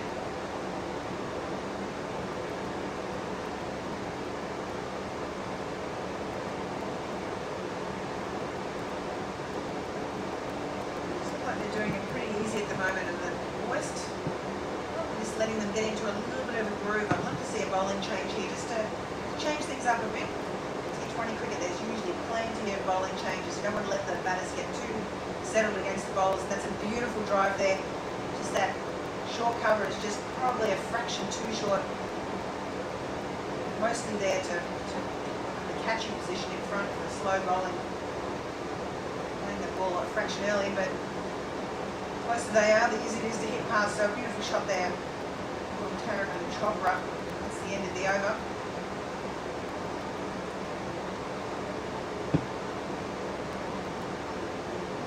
After 4 overs, down to 17.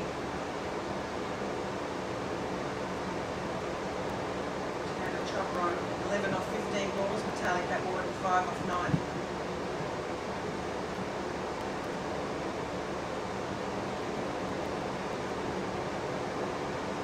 They've got a bit of a change in bowling here, which I really like the look of. Bringing into the attack is Pooja Shah, Houston-based player.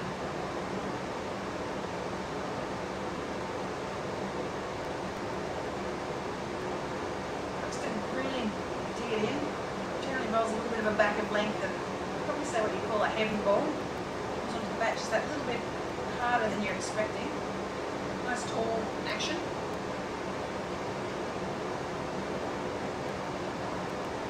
She dropped back a fielder as well to a sweeping positions around to cover point. Really nice angles there. Right into the stumps for the tail impact water. She keeps that out nicely.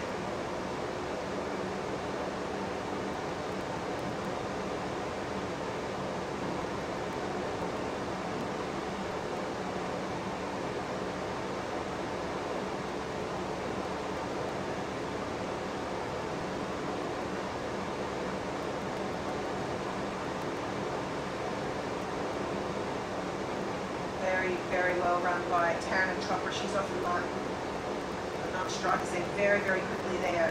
Communication again between these two. You can see there's no hesitation in their running, so they've both got a pretty clear plan. They're obviously communicating to each other. They know where they're going to be able to get those singles, and I'm loving the fact that they're getting a lot of singles in this infield. One of the key areas that we've been working on is being able to drop those singles in the infield, suck the field in a little bit, and then be able to hit past them to expose the boundaries. Nicely hit straight back down the ground, and that's potentially going to race away for 4. They're not catching that. And a lovely, lovely shot from Taryn and Chopra. Just over pitch there from Pooja Shah.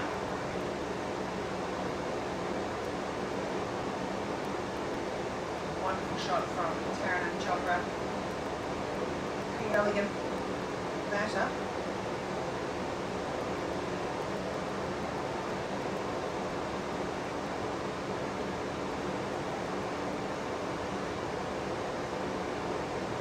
Nicely worked, another fuller delivery. Worked nicely off the pads.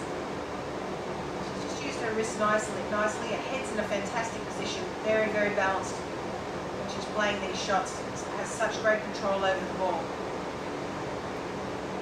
Just go onto the launches a little bit. I know it's pretty hot out there.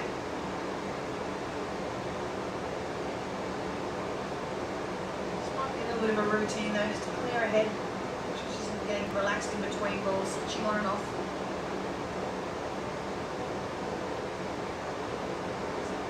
Down leg side, not taken cleanly by Pooja Ganesh, but just ends up just being the one wide. So one delivery to come.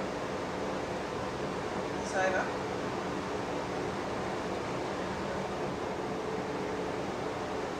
JP's all by herself. Sorry about that. Nice areas there. Finishes off very nicely in that over. Finishing her first 5 overs. Scores raced along to none for 25. He's looking very comfortable out there. Very nice pitch. It's the flat, shiny sort of style pitch that you can see in the Caribbean. I'd like to welcome former New Zealand captain, RCC match referee Jeff Crow. How are you, JP? All well? Very good, thank you very much.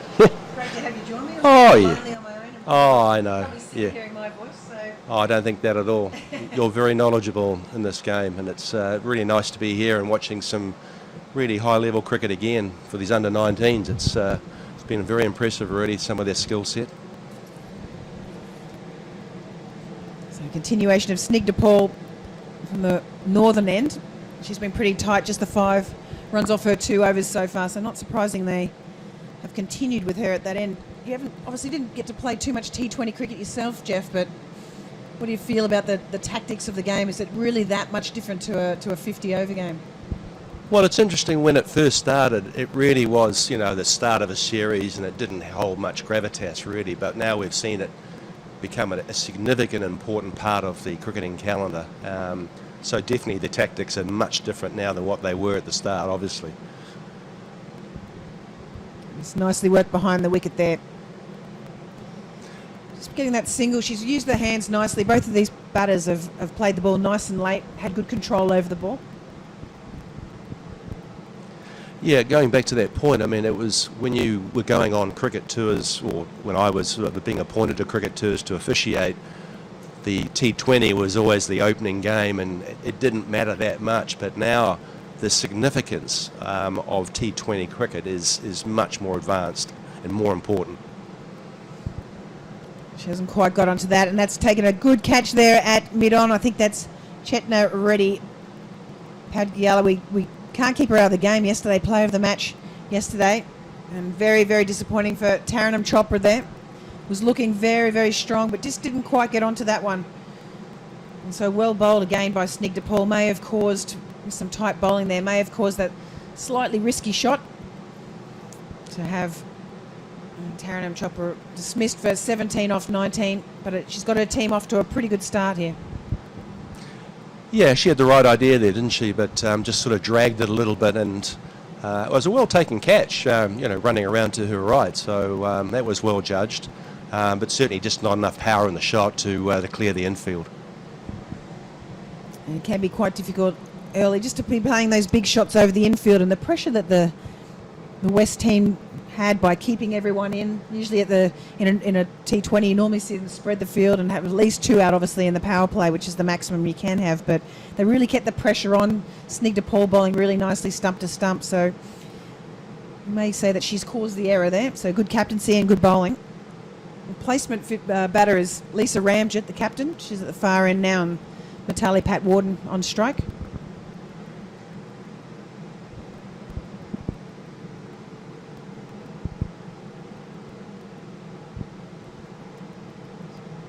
Bang on the spot again. So going back to the ODIs and the T20s, do you think that T20 cricket has assisted one-day cricket to become a more of an exciting game? Obviously, T20 cricket was invented to hurry things up a little bit, have a shorter format for people to get a new audience in. Do you think it's actually had an impact on how people go about playing the one-day game now? Oh, I think definitely, JP. It's also had an influence on Test cricket. I think the game has just fastened up. It's, good little guided shot there through backward point, just about rolling into the fence about now, and I think that's right. That's 4 runs. Well done. Yeah, really nice shot. She's been playing the shot really, really well, knowing that she can just use the pace of the bowl a little bit, providing a little bit of width. And Snigdha Paul normally bang on those stumps, so just smart cricket there from Pat Warden.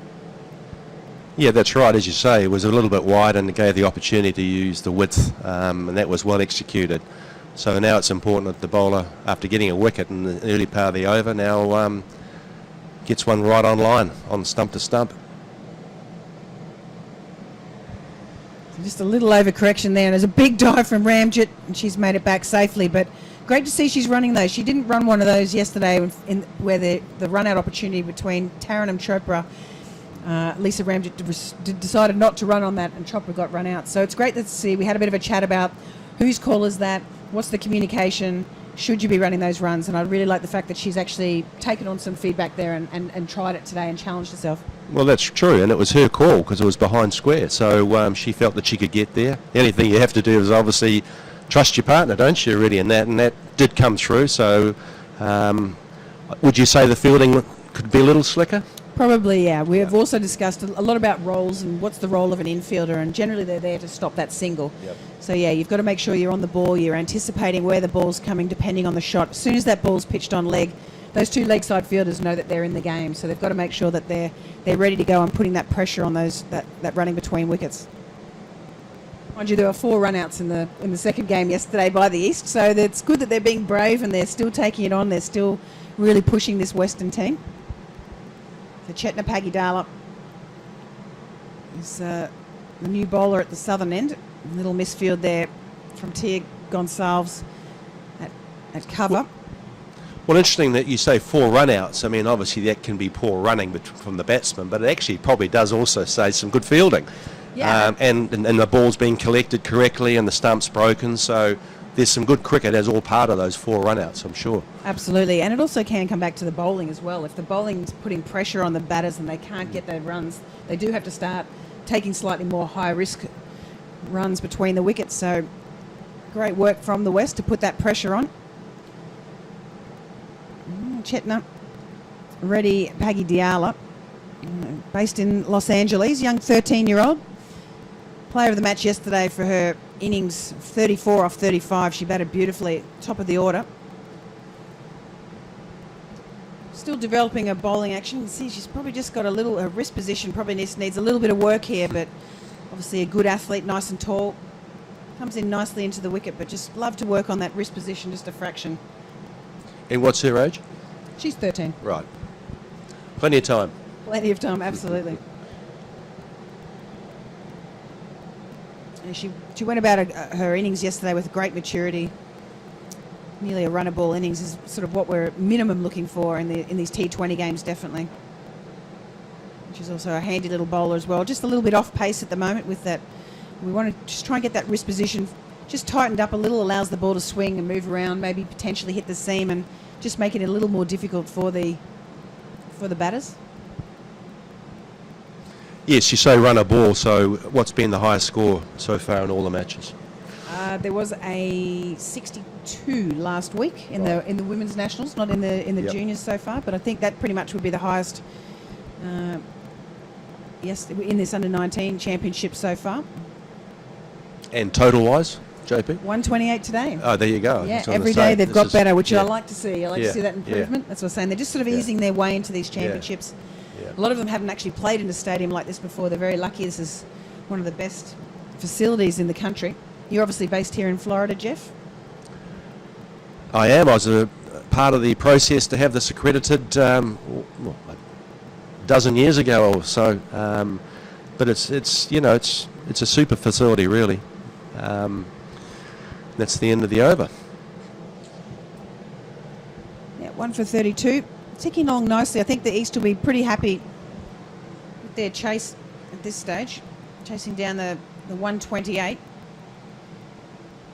Yeah, you talk about, JP, about sort of the facility and how it brings out better things in players and whatever. And there's no doubt that when you're in any sport you play, whether it's golf or tennis or cricket, the environment that you're playing in is actually very significant as to how and important you feel in that moment. So I can understand what you're saying about playing on a nice ground like this that really has a specifically cricket, feel about and purpose. And that's great that they can actually come and do that here.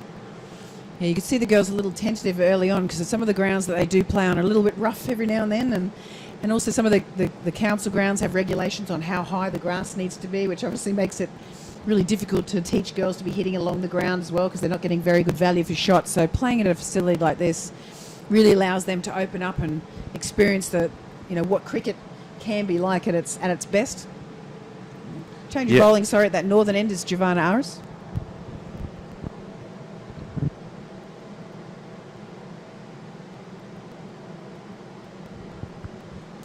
And that's a good single, actually. That's pushing the fielder to go to the right and then obviously not picking it up cleanly. We allowed the two batsmen through for a good run.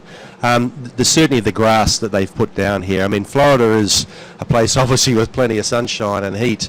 So you can actually build a golf course and have it playable within 12 months. That's how quickly the grass reacts here to the climatic conditions. So, and this is no different in that regard because I remember when they put down this grass, it was done very well at the highest level. So, as you say, it's a much more pleasant and nicer place to play when you've got a good grass to play on, getting value for shots, and also not getting any grazed arms, knees, etc. Yeah, definitely, and it drained very well as well. We've had a fair bit of rain over the last 2 weeks, and every time it's rained, we've had fantastic work here from the ground staff. Getting the super soppers out there, but the water has pretty much drained away pretty well every game to allow only just the one washout from our 9 games that we've had so far over the last 2 weeks, so it's been fantastic.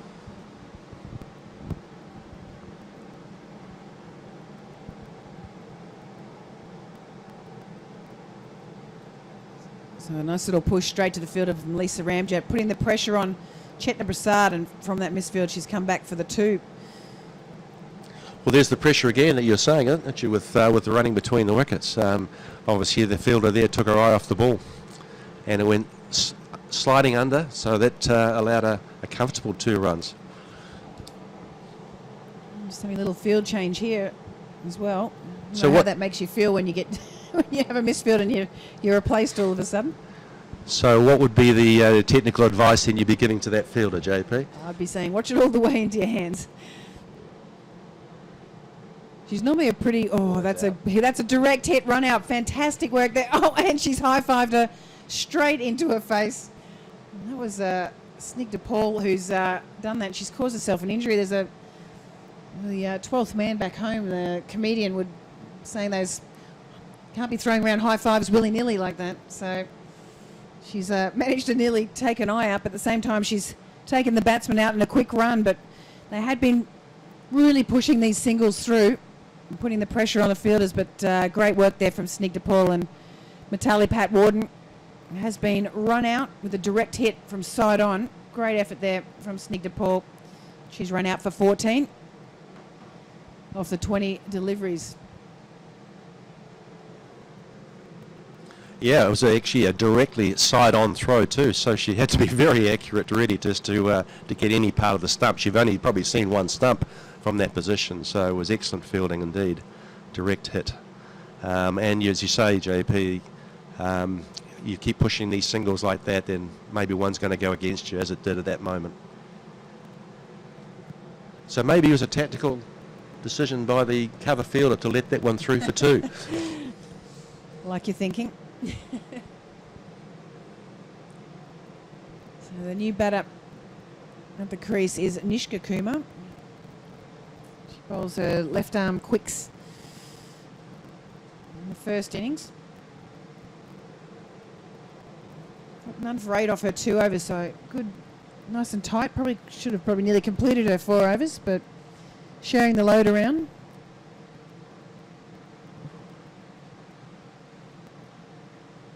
Hasn't had much opportunity with the bat so far this tournament, so she'll be looking to capitalise.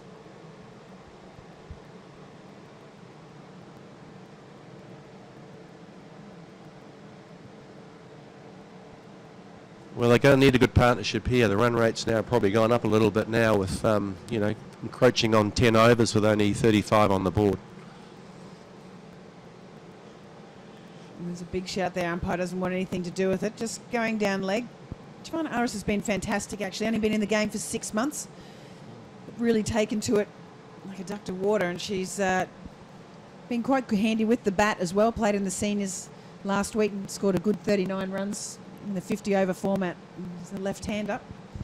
Quite a few left-handed batters and right-arm bowlers out there. It's an interesting phenomenon that I find. Oh, absolutely. I mean, left-handers back in the day, I'm talking about a long time ago, they weren't always there, were they? But we've seen now how the more natural way to pick up a ball or throw or bowl a ball, it's not just been all... I mean, you can imagine when golfers, when they first started, there was only right-handed golf clubs. But now, we've got, cricketers and players, using both sides of their bodies, left and right.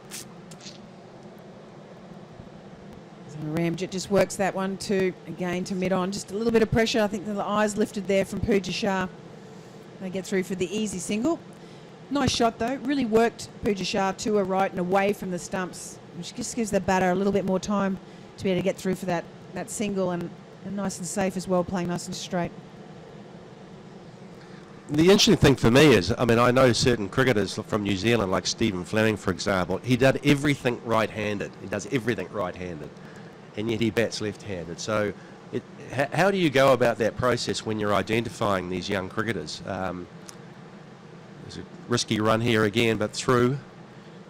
Yeah, how do you identify, JP, what is the most natural way that a cricketer should go about playing?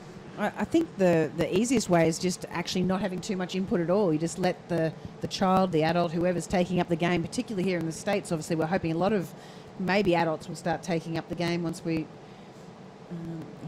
start getting exposed to the game a little bit more. But I think it's just about what's the most natural for them, and letting them go through that process on their own. It's a bit like I'm a bit of a surfer as well, and no one's ever taught me how to surf, and I just naturally did it with we call it a goofy foot in Australia. You probably do the same in New Zealand. Yeah, absolutely. So I prefer my left foot at the back of the board. Yeah, but hang on, have you ever tried normal right-handed? At the end of the day, is that maybe that young players or sports people should try both at the start and just see what happens.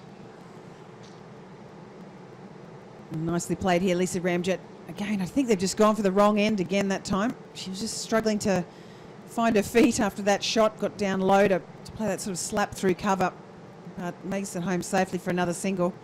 It's a fair point you say. I mean, it was the way the cricket's evolving. You know, we've obviously got people playing reverse sweeps and slogs and, you know, left and right hands at the top and changing things a lot these days. So you've even got, you know, you have someone like George Bailey throws left and right-handed, and, you know, people experimenting with different ways in the game. So maybe it is the way forward. Mishka Kumar, very casual in her running between wickets there, ends up having to do a big dive to get into the crease. Yeah, no, I hear your point when you say what's most natural, and I think that obviously is clearly going to come out more often than not. But I just wonder, you know, when we're probably talking a lot younger age than these girls are playing right now, but the under 19 ladies. But you know, at the end of the day, when someone starts to pick up a batter or throw, you know, maybe there is that option where they can actually turn around and do it the other way. You never know. You never know where that may end up. Absolutely. So that's the end of the over. 40 for 2 after 9 overs. Going along quite nicely, I think here. They probably just need to find that boundary every now and then just to keep up with the run rate that they're requiring. I did spend a little bit of time in Ireland, and I'm going to say cack-handed. I don't know if you call it cack-handed. Sure. Yep. So a lot of the guys over there and girls, you know, from playing hurling and camogie, right, you know, have that yes. back to front. So it was actually quite natural for them to have do that. their left. If they're right-handed, they're Yeah. left-handed at the bottom of the bat. So Yeah. good for sweep shots, anyway. Well, as you say, I mean, there's reverse sweeps, all these new parts of the game that come in. I remember John Buchanan, the Australian coach, back in, you know, in the early 2000s. He reckoned that it, you know, throughout the global, you know, world of cricket, that within a certain amount of time, he saw cricketers being able to play both sides. That's fielding, bowling, and batting. So, you know, an ambidextrous team, in other words. You know, he saw people like Mark Waugh being able to do both, equally as good. So, it hasn't quite transformed into that, you know, obviously, but it was interesting how he thought that was going to be the future of the game. There's a player back home, Gemma Barsby, Trevor Barsby's daughter, who plays for the Queensland Fire and was with the Heat for a fair while. Bit of an appeal there, but not given out. And she can bowl right arm off spin and left arm orthodox as well. So doesn't bring it out too often. Still a bit of a work in progress. But I like the thinking, because we don't have any left arm orthodox here at the moment. I'd love a few of our bowlers to potentially be able to bowl both sides, of where, depending on the conditions, you might be able to suddenly bring someone in who bowls a bit of left arm orthodox and takes it away from right-handers, or if you've got a lot of left-handers you're facing and you haven't got any off spinners, you know, we can get a left armer trying to do it the other way. So I think it's a great idea to start experimenting with. Obviously, you want to have a primary skill and really hone in on that, but it can't hurt to be continuing to develop other skills. And sometimes that creates more of an awareness about your actual primary skill, about what you're focusing on sometimes.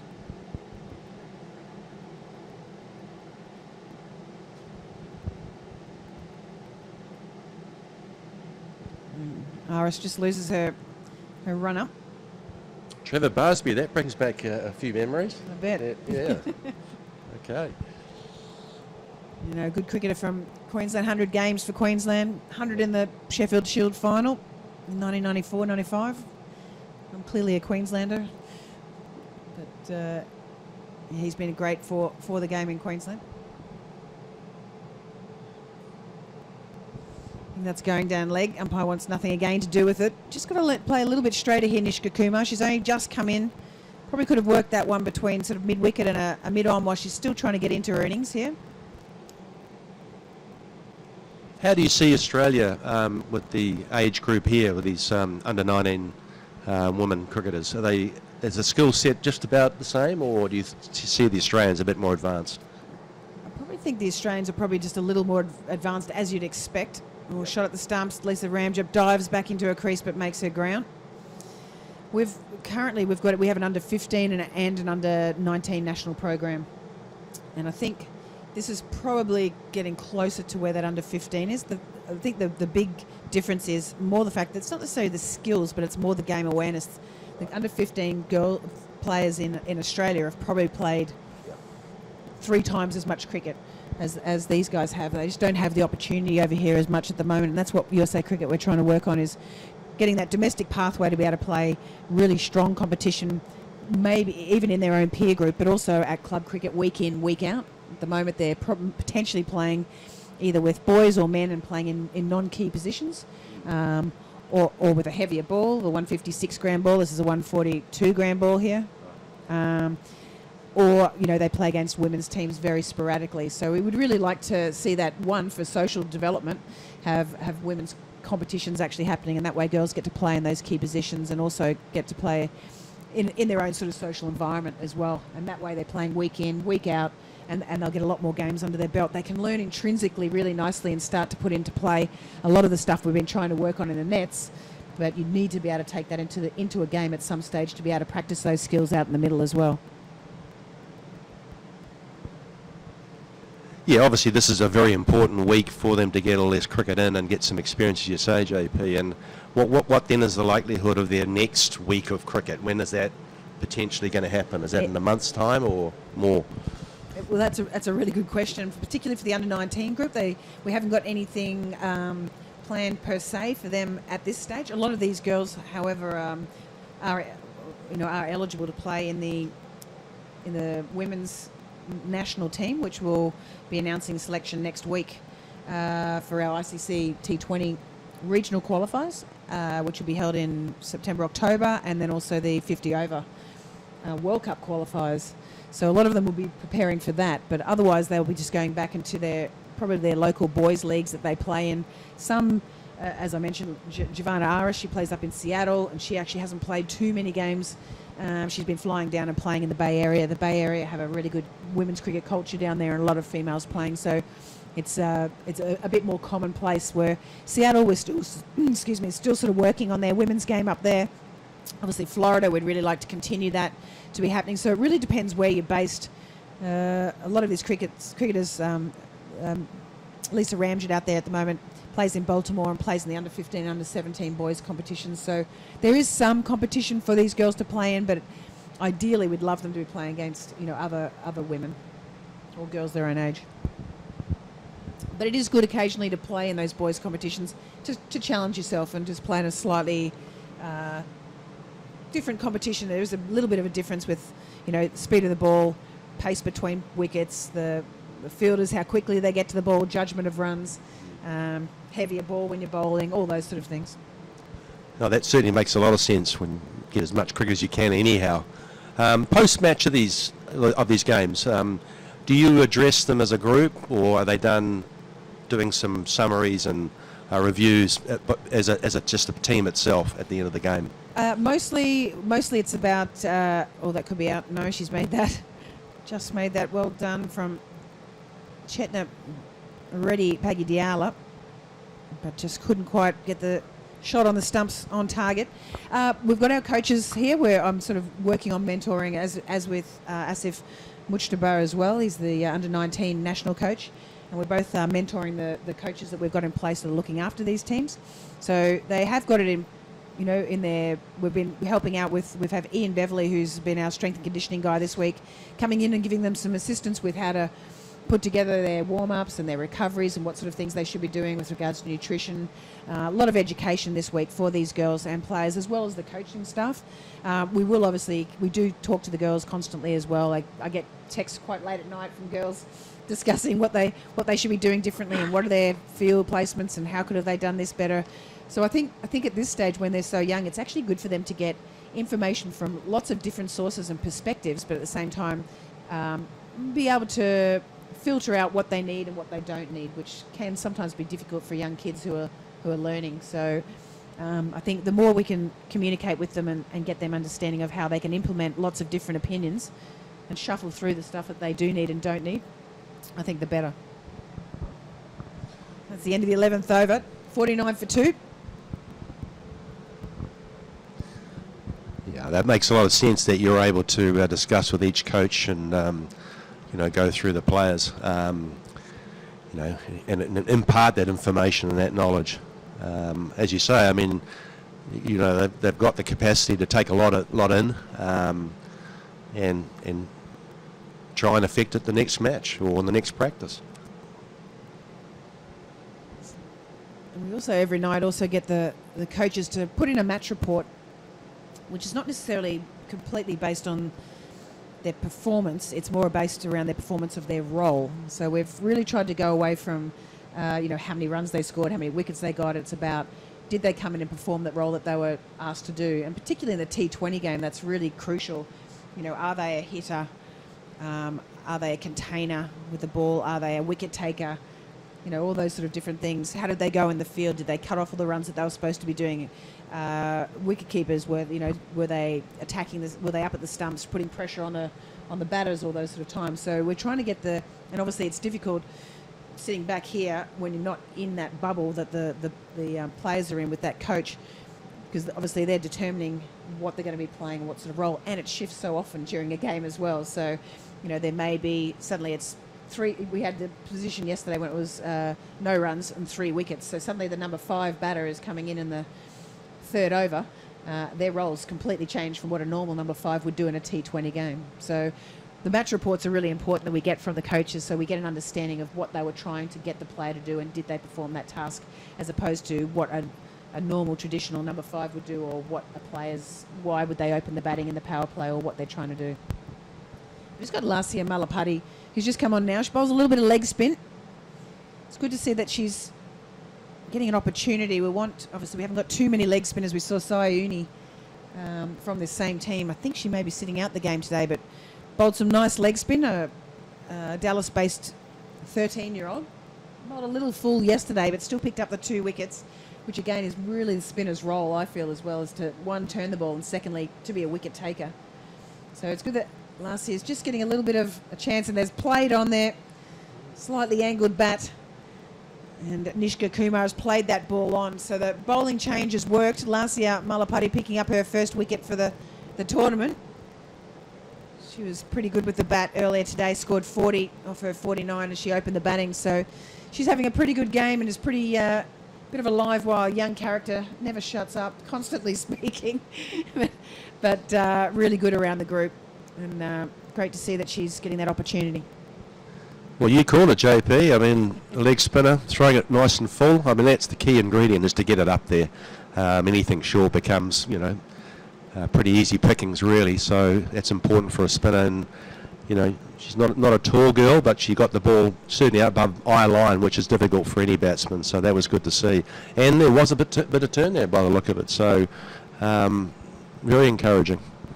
Yeah, we've been working a little bit on it. We haven't done a huge amount, but we've just tried to tighten up her technique a little bit, just to make sure that she's getting some good revs on the ball, probably a little bit more of that front shoulder toward a target, so that she's actually using her, as you mentioned, she's quite a petite little thing, just trying to use her entire body to get through the crease and make sure that she's getting towards her target and getting some good rip on the ball.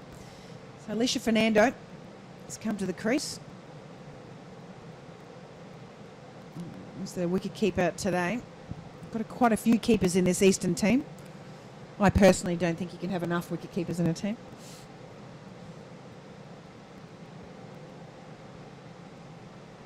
So interesting field. Just got that mid off, just behind the circle. Hopefully she's going to get onto the circle. Just first one down leg. But there is a tendency, I feel, that in the women's game, that they just tend to put people in half positions all the time. It's sort of not either on the circle, cutting off the 1, or on the boundary, cutting off the 4. It's sort of like a in the middle position, which is very frustrating for a bowler, particularly a spinner. If the ball goes back over there, the head of that sort of in-between position, I'd rather them take on the fielder have them on at mid-off and they're there for a catching position, or be back and preventing that 4, or preventing that shot right down the ground. So why is that? I mean, you would be talking to them about being more particular about where their spot is. Are you saying that they're just judging it out there at the time, or? Yeah, pretty much. What the usual answer I get is the fact that they think that the batter won't hit it further than that. They feel that's their judgment call, which potentially would be right. But at the same time, I'm of the opinion that either the particular fielder on the boundary, if they're trying to go over the top, you could be taking a wicket if they can't hit it that far. So to me, that they sit on that, they stay on that boundary, on the inner circle line, and they can push back for the catch, or they're staying back on the boundary if the player is going to be still going airily and try and taking on that fielder, and they can come in and take the catch from running in from the boundary. Personally, I'd love to see them, because our players, we're still working on that sort of range hitting and heading down the ground, and I think it's a real opportunity to take that wicket if you have them, particularly your taller players, sitting at mid-off and mid-on, so they've got to clear that player. Really take the risk. So you're saying to me that both these batsmen or batswomen are able to actually hit boundaries here? Absolutely. Okay.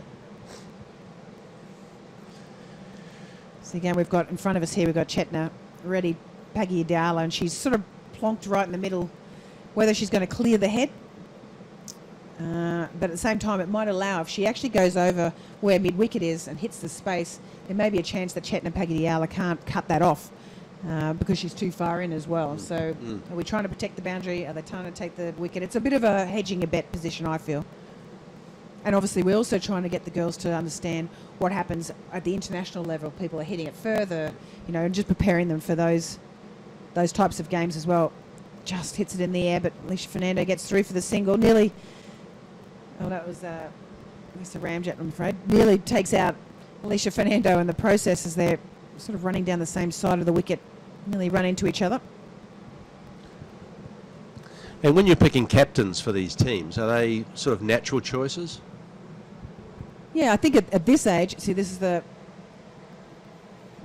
see, what I love there is the fact that we can have a discussion with the fielder at mid-off there in, I think number 15 is Gargi Bogle actually, keeper, but did go down on into a sort of what we call a long barrier sort of position. And we want that player to be really pushing up if they're on the boundary to make sure that single's not there and they're actually in a good position to be able to force that run out. So just by going into that position, she's immediately made it an easy single for the batters. And I can't remember what your question was now. Sorry. Oh, it was all about just captaincy. How do you select captains for these young teams? Yeah, at this age we do. I suppose you can generally get a feel around people, how they have discussions. We have lots of talks with these girls. I do their individual performance plans with them, check what are their aspirations, and you can just sort of get an idea of how they're thinking about the game. Will the captaincy take away from their game? Will the captaincy add to their game? All of those sort of things. But we do like to sort of spread it around at this developmental level, definitely to see where people are at. Probably at this national championships, we've named Anika Colan as the captain. She showed some really great leadership on and off the field, but we have requested that each day, though, they do have a different vice captain, so they do get some experience on what the role of a vice captain could be. Obviously, you as a captain, I'd love to know what you thought your vice captain should be doing to help you. Yeah, great shot there. You definitely that these two can hit boundaries. That was a good pull shot, square of the wicket, easily crossing the boundary. Well, I agree with you. I think giving opportunities to players to vice captain is an excellent move, very good move, because you never know until it's been offered, how it might draw out some skills in certain players. So it is a very underrated role, vice captaincy. It's a massive role, I think, involved in high-level cricket teams, particularly how much work they can do and all the stuff behind the scenes and just settling a team down.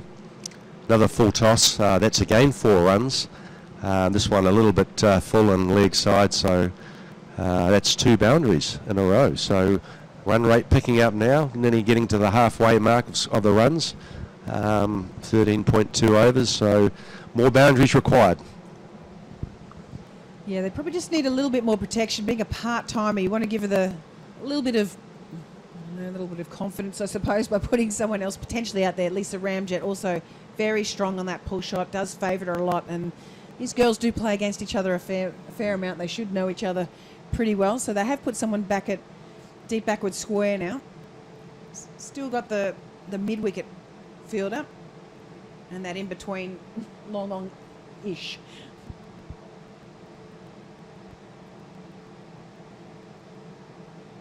Just hasn't quite got a line now, not finishing her action. She's probably getting a little nervous putting them up there too much because she's just been hit for 2 boundaries on the offside, on the leg side, sorry.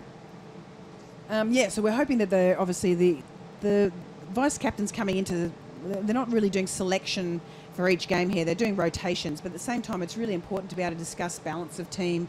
And I think a lot of players don't really have those conversations, and to bring them into that with the captain and the coach I think is a really important move to make sure that the players have got empathy as to how much work goes into being a captain. Can be in a very unpopular position. You do get left out of a lot of things. She's bowled an off spinner there as a variation. That was interesting. But they do get left out of a lot of conversations. There's a lot of pressure on a captain. They have to take the brunt of the, if there's a loss, that potentially they're going to take on the responsibility of the loss.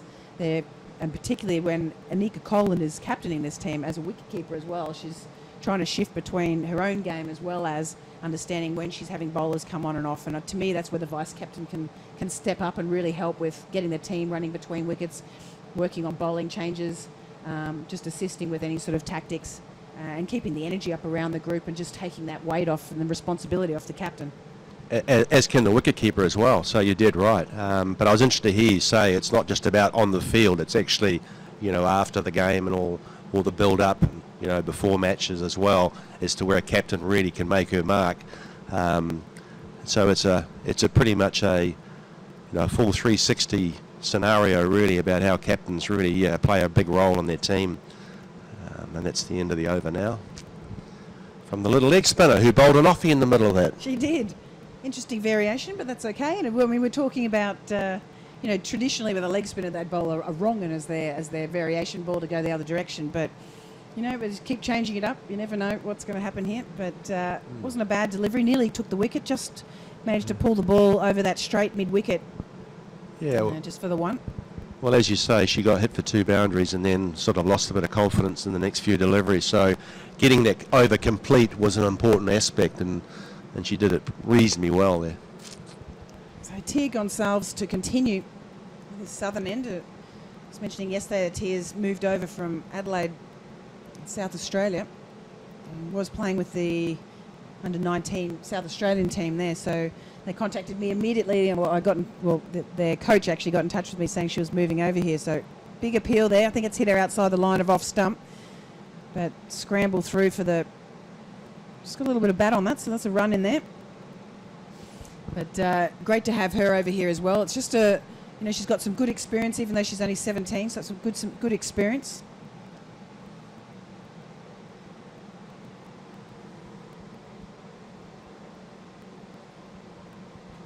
Nice shot there from Fernando down to Bogley. Just gets the one run.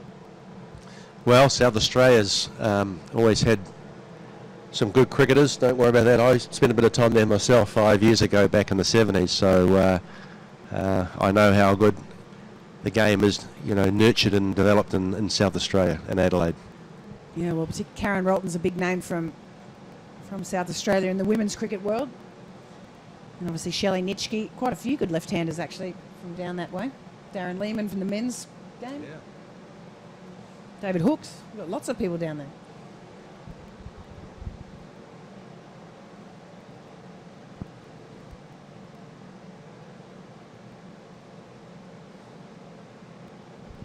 Nice. We're just flattening that one out a little bit there. Alicia Fernando, you could see wanting to come down the wicket there. I'm not sure if she's actually picked that early enough, but she did adapt either way.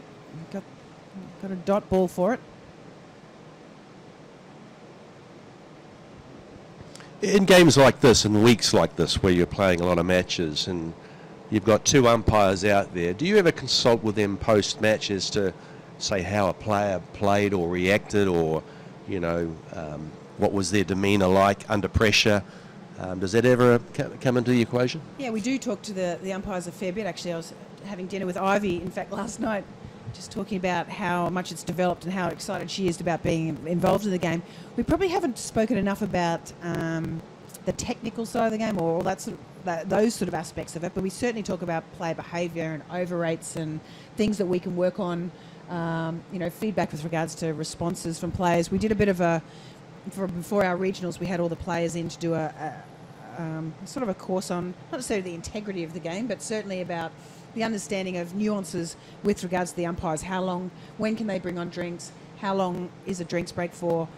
What happens when an injury happens?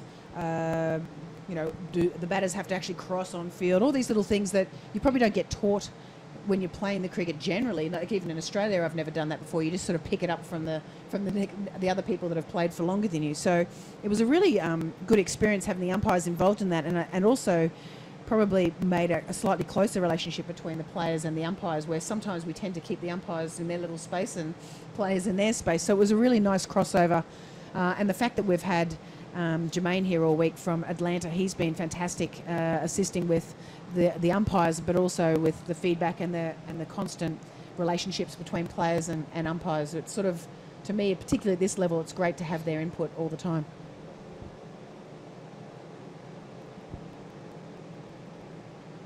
Yeah, look, I think they could be used more. I mean, even international cricket, having watched some of the top elite umpires, I mean, their judgment in understanding how a player was playing, how a bowler bowls, how a batsman bats, is quite amazing, really. Not that they are focusing on that entirely, particularly at the highest level, but they do have great observational skills as to how a player does play and the little nuances they have, and where they see them, say, under slightly pressure situations, and it wouldn't hurt, in any way, to get as much information as you can from. They're out in the middle, they're right in the heart of the game, aren't they, really? Yeah, absolutely. And a few of the other things actually they've picked up on for us, which of course they need to, is the running on the pitch. A lot of these girls haven't played on turf pitches before, so they're just used to running up and down the middle of a synthetic pitch without it having much effect on the game itself. And then also bowlers, being in the danger area. As well. So all that sort of feedback's been really good, and the explanation around it as well. It's not just you can't do that, it's about why and the how. So that's been fantastic from the umpires as well. We've got Gargi Bogle bowling at the moment. This is hilarious. And she's a wicket keeper, so I know exactly how she somehow managed to convince the captain to give her a bowl here. She's picked up a few, and she's got a wicket. I was going to say she had picked up a few wickets at an Atlanta tournament they had earlier in the year, so she's going to be absolutely pumped about this. During COVID, she was telling me that her sister plays as well, Simran Bogle, and she'd just been practicing her off spin. She thought it was fun, just for something to do, and she's, I'm actually quite pleased for her that she's got a wicket here, and she's a real character. Gargi's always smiling, great for a team. She's one of those people you need and want on your team, because she just keeps everyone up and about and pretty happy. So. Extremely happy that she's got a wicket there. I'm sure Alicia Fernando's not quite so happy, but as she leaves, Alicia Fernando dismissed. Just checking the score on that one. Yeah, well, she certainly played across the line to a very straight full delivery. Again, the length being the important issue there, obviously, and on the stumps. So, she didn't play very straight to that delivery, which is what it needed down the ground rather than across the line. But you picked it again, JP. Yeah, a new spinner into the attack and a wicket. Yeah, spinners have really come of age, I think, in the T20 game. I thought everyone was going to think they were going to get belted, and in fact, and I think they've also learned to, not necessarily to be cleverer, but their variation of pace is very subtle. Where they deliver it on the crease, coming around the wicket, over the wicket. I think it's actually, particularly in the men's game, we see the leg spin has been fantastic. Been a real struggle for a lot of people to score off leg spinners. So. Pretty excited. We've got a couple of young leg spinners coming through. We can continue to work on them and bring them into the game as well. Oh, I think it's all part of T20 cricket, and even T10 if you're going that far. I mean, you're seeing in the top level men's T20 cricket, you're having 3 fast bowlers and 2 leg spinners in a bowling lineup. So that's sort of the difference of what it was to what it is now. Yeah, I remember in the day that. When I was playing, I remember we had quite a few good spinners, and I remember the selectors saying we couldn't pick 2 leg spinners in the same team. Even with Shane Warne and Stuart McGill, it was like, woo, unless we're playing at Sydney, you couldn't possibly have that, and yet they're both world-class spinners. So, and the same argument happens sometimes with left-handed batters as well. It's, there's that argument, you have to have a left-right combination, but it's okay to have 2 right-hand combinations. So, and clearly Matt Hayden and Justin Langer made change the theory there, and Adam Gilchrist as well with opening the batting as left-handers. So. Yes, I was managing the New Zealand team back in 2001 when Mr. Hayden and Mr. Langer put on 222 for the first wicket, so I know what you're talking about. Just gets a little offline here. Sneak through for the 1. They're going to look for the 2nd. But they can't get it. Just settle for the 1. incoming batter. So will there be another spinner at the other end when they come back to that end, JP, just to keep the momentum going in that regard? I would say no at this stage. Although they have got but coming back with, well, Chetna Reddy Paggy Diala, she's a slow off-pace bowler, so it has a similar effect. You can play them like a spinner, but probably a little bit tighter. Obviously last year Malapati at the other end, a little bit loose, picked up the wicket though, but it was good to see that they did try the leg spinner, and at the same time sometimes getting those wickets really puts the brakes on the innings. So great to see they've got Chetna back bowling again. 4-5 field for her, so she'll be bowling stump to stump, I would assume. She does have a little fade into the right-hander. Just nudges that down the ground for 1 run. Singles certainly won't be winning it for them from here. We did discuss this, in fact, yesterday about, when to keep the field up and when to drop the field back. And West were really on top yesterday, and the opposition needed 9-10 runs and over, and they still had a really attacking field. And girls, you can just sit back, let them have their singles, and they're not going to win the game. It doesn't matter if it's boring cricket. At the same time, I think it's it's about winning the game and being smart about how you win it, and that's where we can start having those conversations about you're winning, but how did you win? And you got a wicket, and how did you get your wicket? Was it luck, or was it actually your planned way of getting it? So it's really good discussion points at the moment. Oh, that's excellent, because it is, as you say, game awareness, and obviously the ideal result is to win. Another good shot there, just lofted to long on down the ground there, so an easy one. So some boundaries required here, JP, I think. They do need to get a bit of a wriggle on. They've got to find a way to find the boundary. I don't mind the fact that the Chetna does swing this ball into the right-hander, so the fact that they've got the 5 players on the leg side, I think that makes complete sense, and she's attacking the stumps every time. Great running there, good weighting of the ball. Managed to get the 2 in there. Couldn't quite get, infielders couldn't get back to the ball in time to cut off the 2, and the outfielders couldn't come in either. So beautifully weighted there by Lisa Ramjet, just showing a little bit of her experience. She's only 16, but has played for 2 years with the USA team. Debuted on this ground, in fact, against Canada.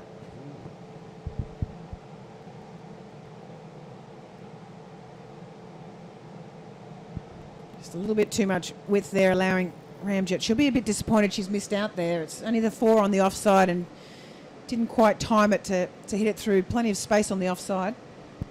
Yeah, it's definitely a field for bowling wicket to wicket, not the width that she got on the last delivery. So now on a bit more straighter on the stumps. So here we are, full toss, and we've got a lofted shot down to long on. Not well timed, so just the 1. Now it's 2. Wow. Well, pretty high risk. I like the fact that Lisa Ramjet is quite aware that the run rate is getting out of control, but that was extremely high risk. And potentially, I was going to say, she's got herself off strike now at the end of the over too, so not sure if they really wanted that at this stage, but 82 for 4. Well, they certainly need runs on each ball, don't they, now? I mean, the boundaries have become, few and far between really throughout the innings. So scoring off every ball is quite vital now for the batting side. We talk a lot about gear shifting and how to get into sort of gear 1, 2 and 3 and pushing through them. At the moment, they need to be, just with the 4 wickets down, they need to be in gear 3. They need to be slightly high risk, but they're still having a plan about where they're going to attack these bowlers. They've got the 4 out fairly straight. So to me, Lisa Ramjet needs to make sure that she's attacking that offside boundary. Anything that's got any width, I'm not sure what that fielder is. Still sort of going for the wicket, I suppose. I'm not sure what they're quite doing there, but she's hitting straight down the ground. That's 1. What she needs to be doing is trying to look at that space behind the fielders that are in the infield. So they're splitting the outfielders, potentially attacking that boundary, but at least getting 2 runs as soon as they go behind the infield.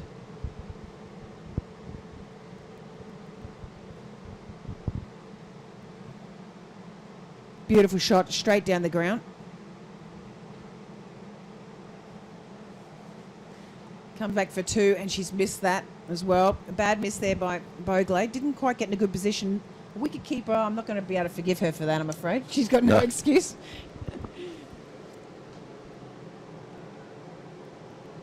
Yeah, the whole idea of batsmen looking at spaces in the field is quite interesting. I never knew about a certain technique that my brother used to use. Played and missed outside the off stump there, no run. That he was told by Barry Richards, the great South African batsman, that you don't look at where the players are. You actually look and focus your mind on where the gap is between the fielders. And I had never gone through that philosophy. Here we go, 4 runs, swung away on the leg side, JP. Yeah, well, that's a perfect shot. That's exactly what I was talking about before. Didn't probably go right over the fielder that was at mid-wicket. Clearly there's space behind that fielder, but she's gone to the right of that fielder, hit it well enough without slogging it, hitting it well enough to be able to split the 2 fielders on the boundary and get that needed boundary if they're going to get anywhere near this total.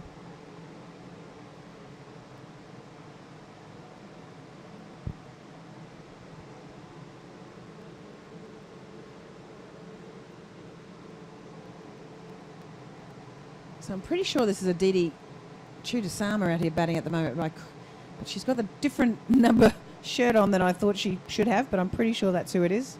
Just goes for the 1. Batted nicely yesterday. Well constructed 18. So what's your thoughts on the bowling here? Is it just still to keep the ball full, but importantly on the right line?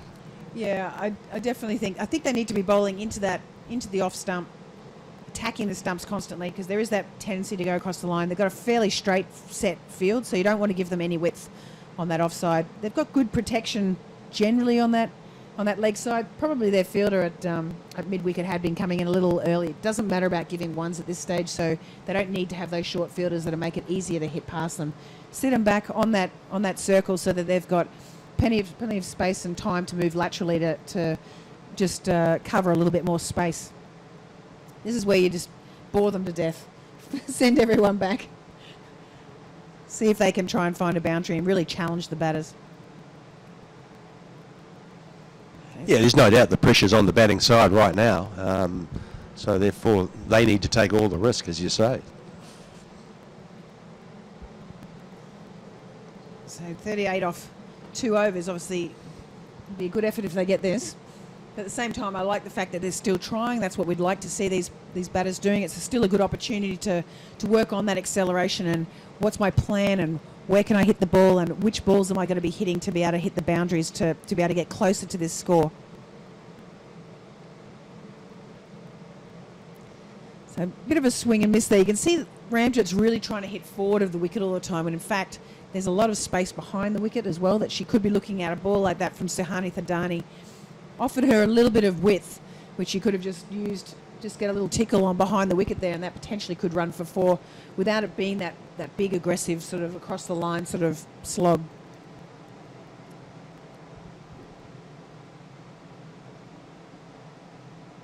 Okay, I'm not sure what Lasia Malapati's doing in that close position in there. But again, you can see them splitting the field exactly like that. About use of feet, which we will be discussing later on. Pretty sure that's hit the boundary. Gargi Boglay's called that from a long off position. Give the benefit of doubt there that the fielder didn't see that hit the rope there. No, it's good to see. A little bit of honesty in our game of cricket, JP. Now the second fielder that was chasing after the ball there really should have kept going and continued on until the actual ball was gathered, and unfortunately she didn't. She stopped, and that's when it rolled onto the boundary line.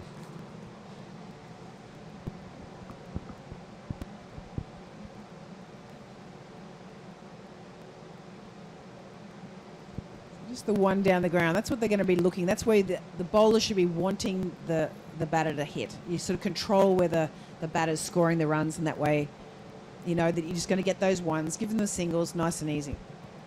And if this mindset, is in a batting scenario, had come about 7 overs ago, it might have changed the complex of the game, and that it would have put pressure on the fielding side if they were getting, a runner ball, if not 2 in the odd boundary, as they are right now.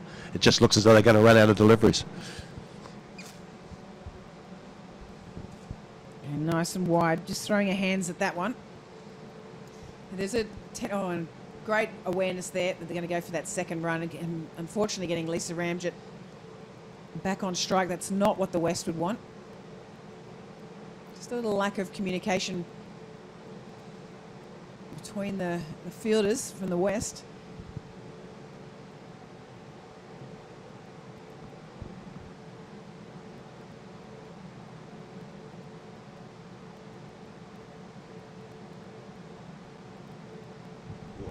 Nicely struck down the ground. There probably should just be one if they're going to just push that running between wickets, which they won't.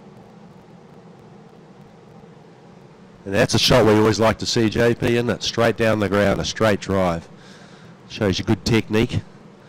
Often it's only one because it wasn't hit hard enough, but still it was a pleasant shot to see.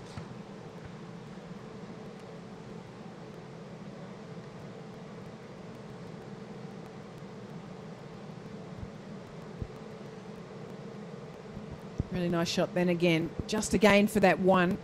Just got to work out what are they trying to do here, and this is the discussion you'd probably have after the game. Is you're belting that ball straight back down the ground for one. Is there any way that you potentially could have hit that slightly squarer, just to maybe split the cover fielder and the long off, to at least challenge them or push them to the left, so that you might be able to get, you know, a double there and be able to come back and maintain the strike and look at getting the 12 and over if you can't actually find the boundary. So unfortunately, it is your brother's theory a little with regards to finding that space and those gaps. Yeah, I don't know why he didn't tell me that trick. I mean, I just looked at the fielders and thought, okay, well, that's where they are, and then we've got to try and go left or right of them. But he said, no, you've got to look at that gap. You don't even think about the fielder. Just that gap is such a large space when you think about it. But you're right. I mean, it may be a little bit more movement in the box then by the batsman to try and get inside, or a bit more leg side, and which is what we see a lot in international T20 cricket now, is the movement of batsmen at the crease, getting into position so they're able to hit to certain parts of the ground. The other thing, and the girls as they're getting along here, they're can be a little risk averse. They only start sort of swinging in those sort of last, death overs, but they have got wickets in hand. What they've got to understand is, pretty much from the 12th over onwards, you can nearly lose a wicket if you've got a good solid foundation, which they did. You can nearly lose a wicket and over and still have a run rate going at, and people going in their gear 3 and really accelerating. So they just sort of want to maybe stay out there a little bit too much and just sort of tick it over, as opposed to what's maximising. That's a beautiful shot straight down the ground. They should get 2 here. Lisa Ramjet in and out. That's exactly what you'd want. Perfect shot down the ground. Good space. Getting the 2 off this. Giovanna Aris bowling the last over here for the West.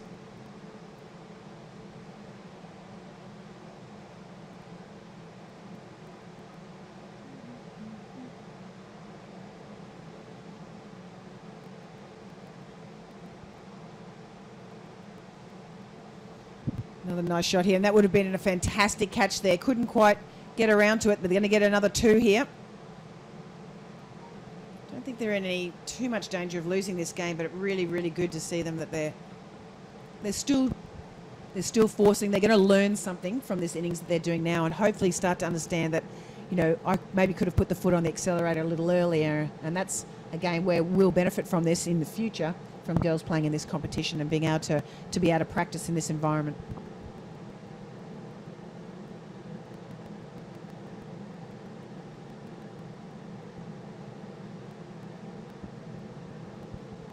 Squeezes that one out to backward square. They're only going to get the 1 there. It's on the captain, who's at deep backward square, the unusual position for a captain. Well, I guess it is the last over, so she set her field, and they're in control of the match as well by the look of it. So, but it's been impressive the way this partnership has actually played. As you say, maybe it could have started a little earlier, around the 12th over, but again, there's a lot of positives to come from. There's been some good shots played in the last 2 or 3 overs particularly.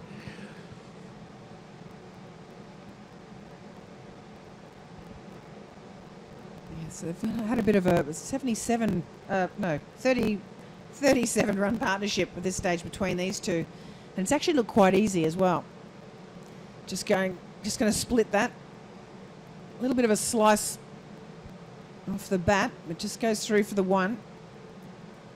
I think she just tried to go over the offside. She does tend to lean back a lot in a shot, which does tend to undercut on the ball. So again, just another thing we can keep working on, that transfer of weight, making sure you're forward over the ball so you can get your full weight through the ball when you're trying to hit over cover or even through cover.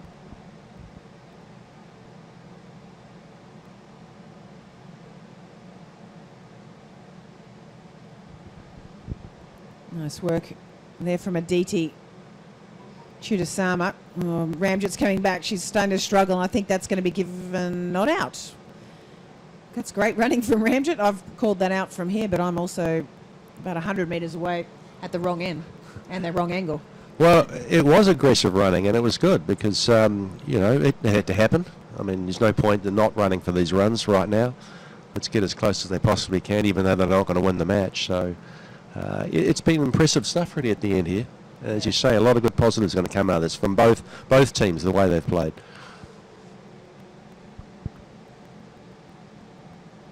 Great way to finish there from Javan Aris on a dot. So West, it's a 3-0 up in this series, but great effort there from Lisa Ramjet, 36 off 40. She finishes on an Aditi Chudasama, 26 off 18. Fantastic work for her.